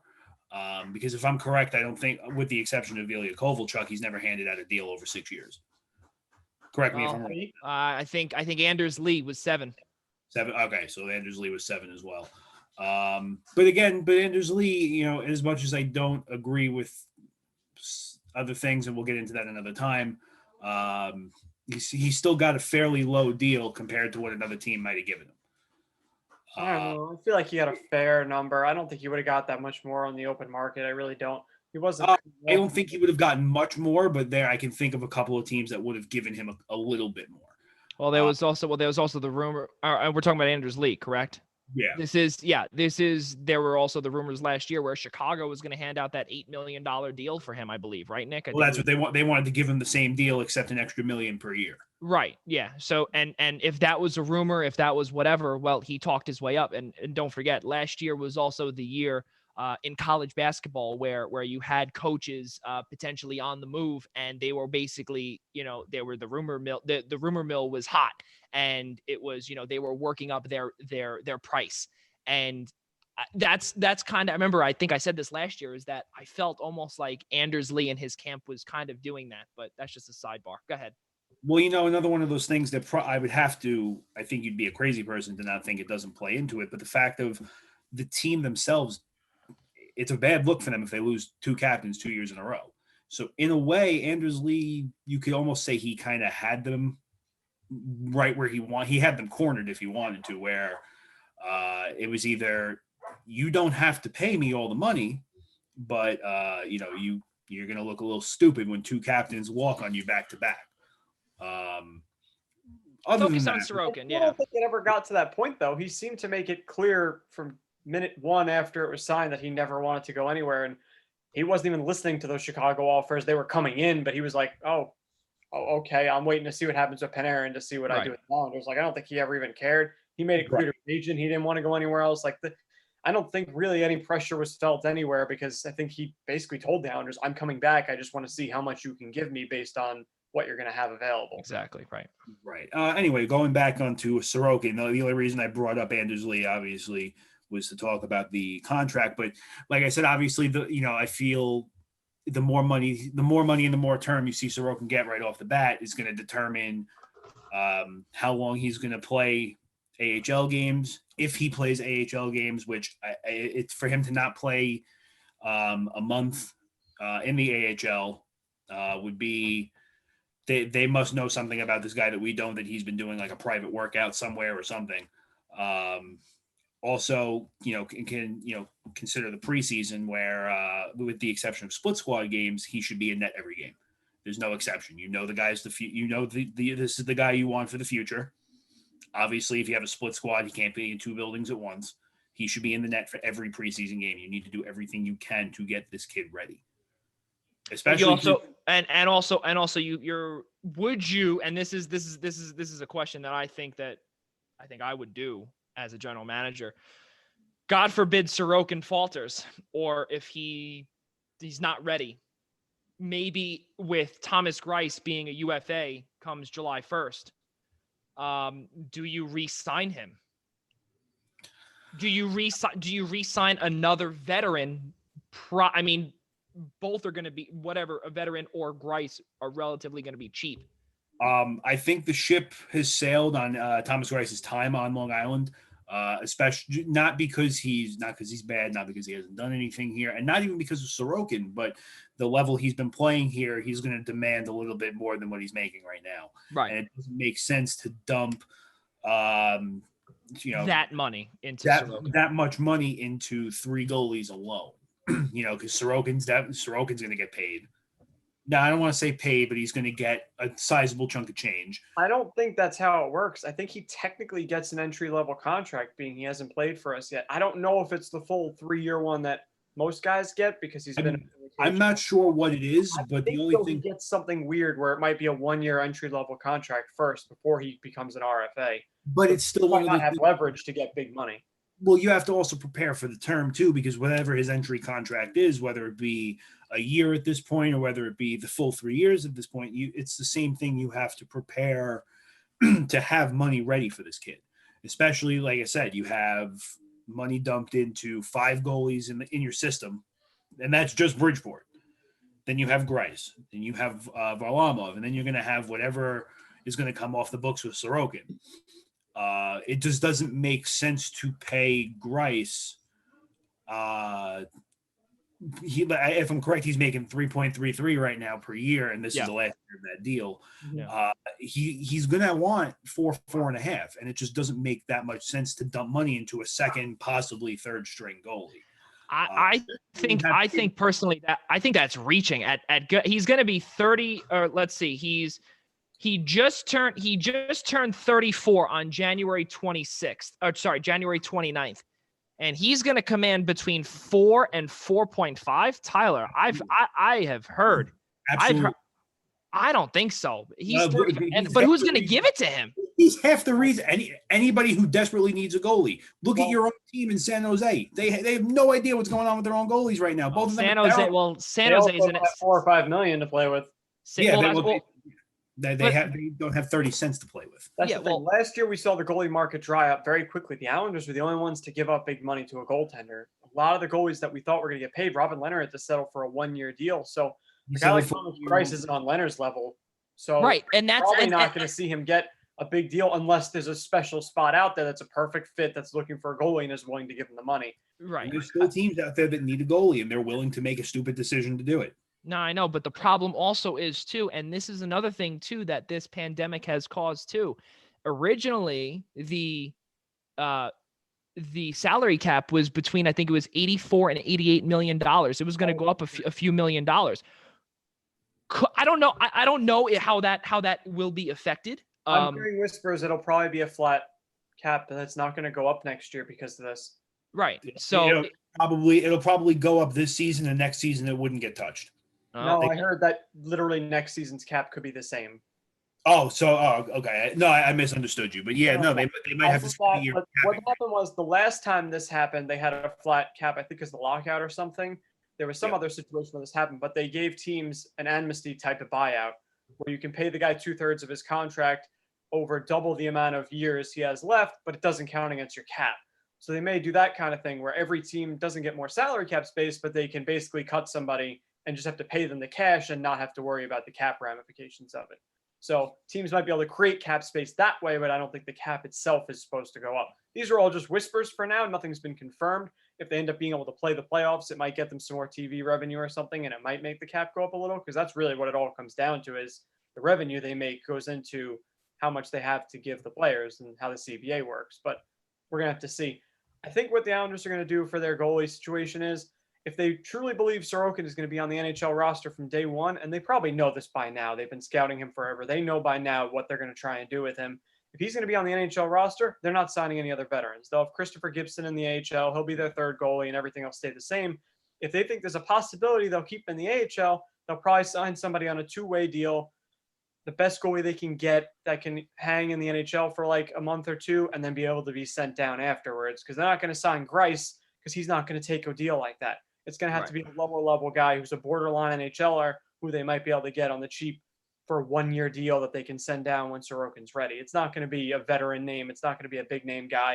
It's going to be somebody more like a Jared Coreau, who I think was in their AHL team this year, who's had some NHL games, who'd be capable of holding it down for a month with the good goalie staff that they have. That could work. But they're not going to bring in Greiss. Greiss is done. And I think it has everything to do with Sorokin. Oh, it's 100%. Coming back. Tiptoe around it. It is Sorokin. Yeah, so he's been admirable. He's been a great goalie. What has he played? 4 seasons now with the Islanders? He had the original. Who, Greiss? Yeah. Yeah, 4. So he won in the playoff series, the first one in forever. He had to take over for Halak after he got hurt that year. He was amazing. He's been basically good every year besides the Doug Weight disaster year where everyone looked terrible defensively. Right. But every other year he's been a trooper. He's a great citizen. Everything has been great. And he'll be loved on Long Island. That's for sure. I heard about Sorokin. One of the first things I texted people was like, I feel bad for Greiss because he basically saw that news and was like, all right, this is the end of that. And he's the odd man out. A solid professional, steady goaltender. This past year he was a little amp, but even then his numbers were good. It was just the high standard that had been set wasn't being reached. Yeah. So exactly what both of you said. Again, we still have our viewers here. Cannot thank you guys enough for still maintaining your enthusiasm with the three let's call us stooges, I guess. Now Tyler actually put in here. I didn't even realize this until he texted me this earlier today. Big news out of Winnipeg. Dustin Byfuglien's contract, defenseman. Dustin Byfuglien, his contract has been terminated. Now, I just want to throw in this little fun fact here. He is the last Atlanta Thrasher that came over from or was originally drafted by the Thrashers in Atlanta, was traded to, or I believe, or sorry, was no, that's terrible. I'm sorry. No, but no, I'm thinking of Andrew Ladd. Okay. This is, fire him. Yeah. We just, it's a good thing. It's a good thing. It's 7:59. Yeah. So his contract is terminated. That was terrible. Again, good thing we still have a minute left. His contract was terminated. That's big stuff. Tyler, where does he go? Does he go anywhere? If I was the GM, I wouldn't touch him. When you come out right away, and one of the first things you tell the press is you just couldn't find the passion to play anymore. That's kind of automatically a red flag that you're going to come to practices or warm-ups or whatever it is and just not want to be there, have a poor attitude, just basically there to collect your check and go home. That's not something I would want to touch. I think any reasonable GM right now wouldn't go anywhere near him. That's just my personal opinion. Well, I think that was the whole point of this, is that he doesn't want to play anymore, that this basically means he's going to retire. I heard that he went to the GM of the Jets before this past season started, and this whole thing started with him telling the GM, I don't think I want to play anymore. I don't think I can because of my body. It was a combination of both. He ended up sitting out basically the whole season. And the whole dispute is just basically about how much of his contract he's owed. But he never officially retired or anything. So it was a very odd scenario. And they finally just mutually agreed to just scrap the contract. He doesn't get the last year of his deal. He doesn't get any of the money that he could have gotten from this season. It's all just thrown out. I think he's just basically going to retire. I don't think he wants to play anymore. He's been a very physical player for a long time. His body's got to be killing him. There's got to be a lot of injuries that he's had to fight through. Big dude. He's taking a beating. And also, thankfully, it does not affect the Jets' cap hit either, which is fantastic. It's a complete wash, and they still have about $3.5 million in cap space as of today, if the season was still going on. So just one more quick update. It is 8:01. Our show has concluded, but a couple of updates here. The WNBA draft is tonight. One of the best. Say it again. Started at 7. Yes. INSU got drafted by the Liberty. There you go. One of the best, if not the best women's college basketball players of all time. Sabrina Ionescu, point guard from Oregon, was drafted by the New York Liberty. Don't forget also NCAA news. Butler has landed South Carolina transfer Jair Bolden. That's big news for the Big East. Also, something that Tyler and I will be discussing, Nick will be working on Thursday night. The Jets are showing interest in free agent cornerback Logan Ryan. We'll see what happens there. So Tyler and I will be hosting a special on Thursday night, which will be a little bit off of our regular programming. We will be hosting Thursday. Time is still to be determined. But then the three of us will be back here on Saturday, another time to be determined. We will get that to you via Twitter. Also, our website, www.easternobserver.com. Please do not forget to check it out and make sure that you are kept up to date with everything, the Primetime Rundown, Blackjack Media Networks, and the Eastern Observer. So again, for Nick Partain and our newest sheriff in town, Tyler Adelle, I'm Joey Jarzynka, and I had to kind of redeem myself after a horrible close here on episode number 22. So for those that were listening, and for those that will never tune back, I'll have to win your trust back. So long, everybody. We'll see you next time. Every week, I wouldn't tune in either.